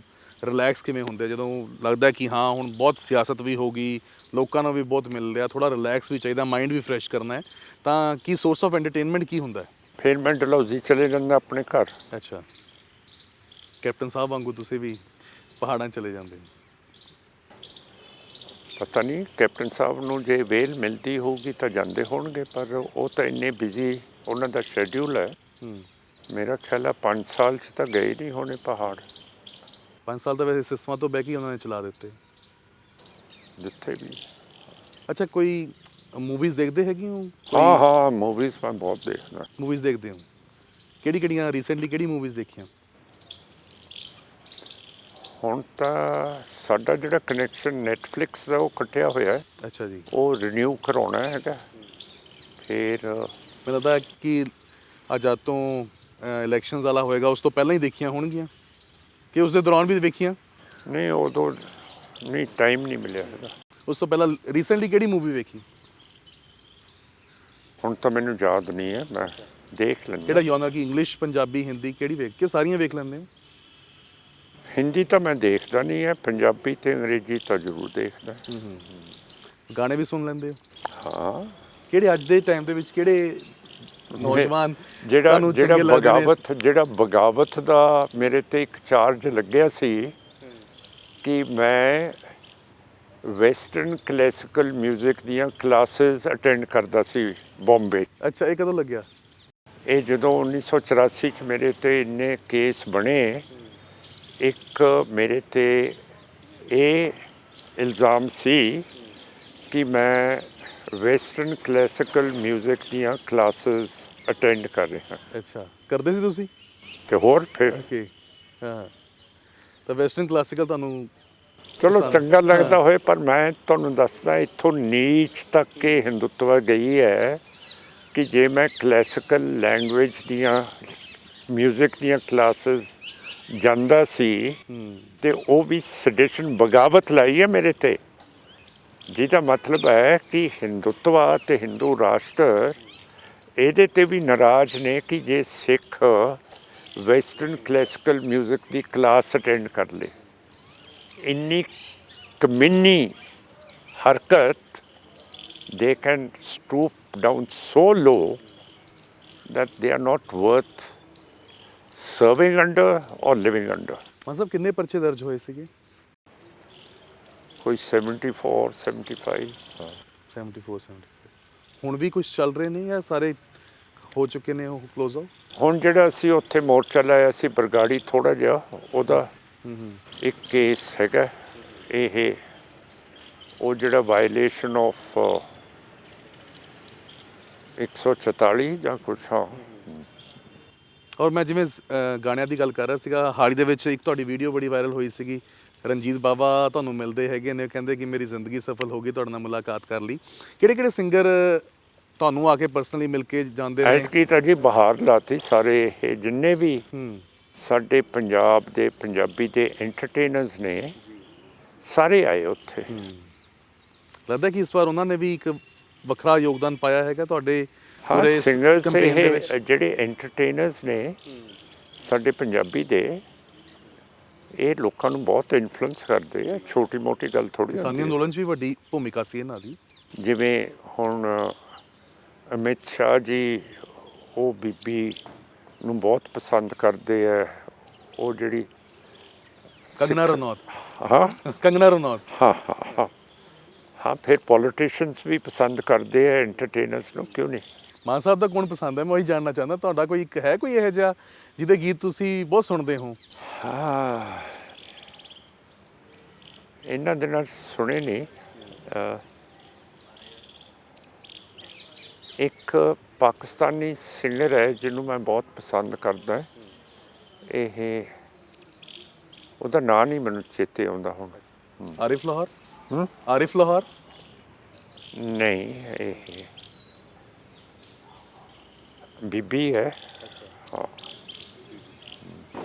ਮਾਨ ਸਾਹਿਬ ਅਖੀਰ ਦੇ ਵਿੱਚ ਜਾਂਦੇ ਆਂਦੇ ਮੁਸ਼ਰਤ ਹੈ ਕੋਈ ਬੀਬੀ ਮੁਸ਼ਰਤ? ਮੁਸ਼ਰਤ ਨਹੀਂ, ਮੈਂ ਵੀ ਗਾਣਿਆਂ ਵਾਲੇ ਮੇਰਾ ਵੀ ਇੰਨਾ ਧਿਆਨ ਨਹੀਂ ਹੈਗਾ। ਤੇ ਅੱਛਾ ਤੁਸੀਂ ਇਹ ਧਾਗੇ ਕਿਉਂ ਬੰਨ੍ਹਦੇ ਹੋ ਯਾਰ? ਤੁਸੀਂ ਸਿੱਖ ਹੋ। ਮਾਨ ਸਾਹਿਬ ਰੱਖੜੀ ਹੈ ਜੀ, ਇਹ ਰੱਖੜੀ ਵੇਲੇ ਬੰਨੀਆਂ ਹੋਈਆਂ। ਮੈਂ ਰੱਖੜੀ ਤੋੜਦਾ ਨਹੀਂ ਹੈਗਾ ਜੀ। ਤਾਂ ਰੱਖੜੀ ਵਾਲੇ ਦਿਨ ਭੈਣ ਉਹਨਾਂ ਨੇ ਬੰਨੀ ਸੀ ਅਤੇ ਉਹ ਜੇ ਵੀ ਬੰਨੀ ਹੋਈ ਹੈ। ਮੈਂ ਜਦੋਂ ਆਪਣੇ ਆਪ ਟੁੱਟ ਜਾਂਦੀ ਹੈ ਤਾਂ ਫਿਰ ਮੈਂ ਲਾ ਦਿੰਦਾ ਜੀ। ਵੈਸੇ ਧਾਗੇ ਸਾਡੇ ਸਿਆਸਤਦਾਨ ਬਹੁਤ ਬੰਦੇ, ਨਵਜੋਤ ਸਿੰਘ ਸਿੱਧੂ ਅਤੇ ਬਿਕਰਮ ਮਜੀਠੀਆ। ਹਾਂ ਮਹਾਰਾਜ ਸਾਹਿਬ ਵੀ ਬੰਨ੍ਹਦੇ ਆ, ਸਾਰੇ ਬੰਨ੍ਹਦੇ ਆ। ਮਹਾਰਾਜ ਸਾਹਿਬ ਨਾਲ ਤੁਹਾਡੀ ਬਹੁਤ ਵੈਸੇ ਨੇੜਤਾ ਰਹੀ ਹੈਗੀ ਹੈ। ਬਤੌਰ ਸਿਆਸਤਦਾਨ ਮਹਾਰਾਜਾ ਸਾਹਿਬ ਨੂੰ ਕਿਵੇਂ ਵੇਖਦੇ ਹੈਗੇ ਹੋ? ਤੁਹਾਡੇ ਤਾਂ ਰਿਸ਼ਤੇਦਾਰੀ ਪੈਂਦੀ ਹੈ। ਆਈ ਥਿੰਕ ਤੁਹਾਡੇ ਵਾਈਫ ਅਤੇ ਕੈਪਟਨ ਉਹਨਾਂ ਦੇ ਵਾਈਫ ਜਿਹੜੇ ਨੇ ਉਹ ਸਿਸਟਰਸ ਨੇ ਆਪਸ। ਹਾਂ ਹਾਂ ਬਹੁਤ ਵਧੀਆ ਬੰਦੇ ਆ ਜੀ ਇਹ, ਆਪਾਂ ਮਾੜਾ ਕਿਉਂ ਕਹੀਏ ਉਹਨਾਂ ਨੂੰ। ਸ਼੍ਰੋਮਣੀ ਅਕਾਲੀ ਦਲ ਅੰਮ੍ਰਿਤਸਰ ਵੀ ਇਕੱਠੇ ਹੀ ਬਣਾਈ ਸੀ, ਜਦੋਂ ਚੋਣ ਵੀ ਲੜੇ ਸੀਗੇ। ਬਰਨਾਲਾ ਸਾਹਿਬ ਵੀ ਸੀਗੇ, ਤਲਵੰਡੀ ਸਾਹਿਬ ਵੀ ਸੀਗੇ, ਸਾਰੇ ਸਾਹਿਬ ਸੀਗੇ। ਫਿਰ ਉੱਡ ਜਾਂਦੇ ਆ ਫਿਰ ਇਕੱਲੇ ਮਾਨ ਸਾਹਿਬ ਰਹਿ ਗਏ। ਔਰ ਕੈਪਟਨ ਸਾਹਿਬ ਨਾਲ ਲਾਸਟ ਟਾਈਮ ਕਦੋਂ ਗੱਲਬਾਤ ਹੋਈ ਸੀਗੀ? ਚਲੋ ਕੀ ਕਰਨਾ ਆਪਾਂ ਨੇ, that's something personal, let it be. ਕੀ ਲੱਗਦਾ ਹੈ ਜ਼ਿੰਦਗੀ ਤੋਂ ਮਾਨ ਸਾਹਿਬ ਸੈਟੀਸਫਾਈਡ ਹੈਗੇ ਨੇ ਕਿ ਜੋ ਹੁਣ ਤੱਕ ਹੋਇਆ ਸਭ ਕੁਝ ਸਹੀ ਹੋਇਆ? ਜਿਹੜਾ ਬੰਦਾ ਲੜਦਾ ਰਹਿੰਦਾ ਜੀ ਉਹ ਹਮੇਸ਼ਾ ਸੈਟੀਸਫਾਈਡ ਹੁੰਦਾ। ਹੁਣ ਰੂਸ ਨੇ ਅਟੈਕ ਕਰਤਾ ਯੂਕਰੇਨ ਤੇ ਰੂਸ ਨੇ ਸਾਡੇ ਸਿੱਖਾਂ ਦੇ ਉੱਤੇ ਹਮਲਾ ਕੀਤਾ ਸੀ 1984 'ਚ ਇੰਡੀਅਨ ਫੌਜ ਦੇ ਨਾਲ ਅਤੇ ਬਰਤਾਨੀਆ ਦੀ ਫੌਜ ਦੇ ਨਾਲ। ਅਤੇ ਅਸੀਂ ਤਨ ਦਿਲੋਂ ਸਪੋਰਟ ਕਰ ਰਹੇ ਹਾਂ ਯੂਕਰੇਨ ਨੂੰ। ਜਿੰਨੇ ਵੀ ਉੱਥੇ ਡਾਕਟਰਸ ਨੇ ਅਸੀਂ ਉਹਨਾਂ ਨੂੰ ਕਿਹਾ ਕਿ ਤੁਸੀਂ ਆਪਣੇ ਨੀਅਰੈਸਟ ਮਿਲਟਰੀ ਕੈਂਪ ਦੇ ਵਿੱਚ ਜਾਓ ਅਤੇ ਜੇ ਤੁਸੀਂ ਮੈਡੀਕਲ ਏਡ ਦੇ ਸਕਦੇ ਹੋ ਉਹ ਦਿਓ। ਜੇ ਤੁਸੀਂ ਹਥਿਆਰ ਫੜ ਸਕਦੇ ਹੋ ਅਤੇ 1 ਹਫ਼ਤੇ ਦੀ ਟ੍ਰੇਨਿੰਗ ਲੈ ਕੇ ਹਥਿਆਰਬੰਦ ਹੋ ਕੇ ਅਤੇ ਰੂਸੀਆਂ ਦਾ ਮੁਕਾਬਲਾ ਕਰੋ। ਤੁਹਾਡੇ ਇਸ ਬਿਆਨ ਦੇ ਉੱਤੇ ਵੀ ਵੱਖ-ਵੱਖ ਪ੍ਰਤੀਕਰਮ ਵੀ ਆਏ। ਤੁਸੀਂ ਹਾਲਾਂਕਿ ਕਿਹਾ ਕਿ ਬੱਚਿਆਂ ਨੂੰ ਵਾਪਸ ਆਉਣ ਦੀ ਲੋੜ ਨਹੀਂ ਹੈ, ਬਲਕਿ ਉੱਥੇ ਰਹਿ ਕੇ ਹੀ ਟ੍ਰੇਨਿੰਗ ਲੈਣ ਦੀ ਲੋੜ ਹੈਗੀ ਹੈ। ਹਾਂ ਲੋਕ ਕਹਿੰਦੇ ਕਿ ਸ਼ੁਰੂਆਤ ਫਿਰ ਮਾਨ ਸਾਹਿਬ ਆਪਣੇ ਪੁੱਤਰ ਤੋਂ ਕਰਨ, ਕਹਿੰਦੇ ਮਾਨ ਸਿੰਘ ਉਹਨਾਂ ਨੂੰ ਭੇਜਣ ਅਤੇ ਕਹਿੰਦੇ ਫਿਰ ਅਸੀਂ ਪਿੱਛੇ ਲੱਗਾਂਗੇ। ਕਹਿੰਦੇ ਸਰ ਸਾਹਿਬ ਇੱਕ ਚੀਜ਼ ਮੈਂ ਦੱਸਦਾ, ਜੇ ਤੁਸੀਂ ਮੈਨੂੰ ਵੀਜ਼ਾ ਲੈ ਦਿਓ ਨਾ ਅਸੀਂ ਦੋਨੋਂ ਜਾਣ ਨੂੰ ਤਿਆਰ ਹੈ। ਦੂਰ ਕਿਉਂ ਦੇਖਦੇ ਹੋ? ਜੇ ਤੁਸੀਂ ਗੱਲ ਕੀਤੀ ਹੈ ਨਾ ਇਹੋ ਜਿਹੀ ਖੁੱਬ ਵੀ ਅਤੇ ਸਾਨੂੰ ਵੀਜ਼ਾ ਲੈ ਦਿਓ, ਅਸੀਂ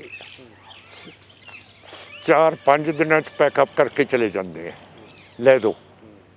ਉਹ ਚੀਜ਼ ਤਾਂ ਪੋਸੀਬਲ ਨਹੀਂ ਕਿਉਂਕਿ ਨਾ ਫਿਰ ਮੇਰੇ ਪੁੱਤ ਦੇ ਉੱਤੇ ਕਿਉਂ ਕਰਦੇ ਹੋ ਤੁਸੀਂ? ਮਾਪੇ ਕਹਿ ਰਹੇ ਨੇ ਕਿਉਂਕਿ ਜਦੋਂ ਤੁਹਾਡਾ ਅਸੀਂ ਬਿਆਨ ਚਲਾਇਆ ਨਾ ਉਹਦੇ ਨੀਚੇ ਮੇਰਾ ਪੁੱਤ ਜਾਣ ਨੂੰ ਤਿਆਰ ਹੈ, ਮੈਂ ਜਾਣ ਨੂੰ ਤਿਆਰ ਹੈ।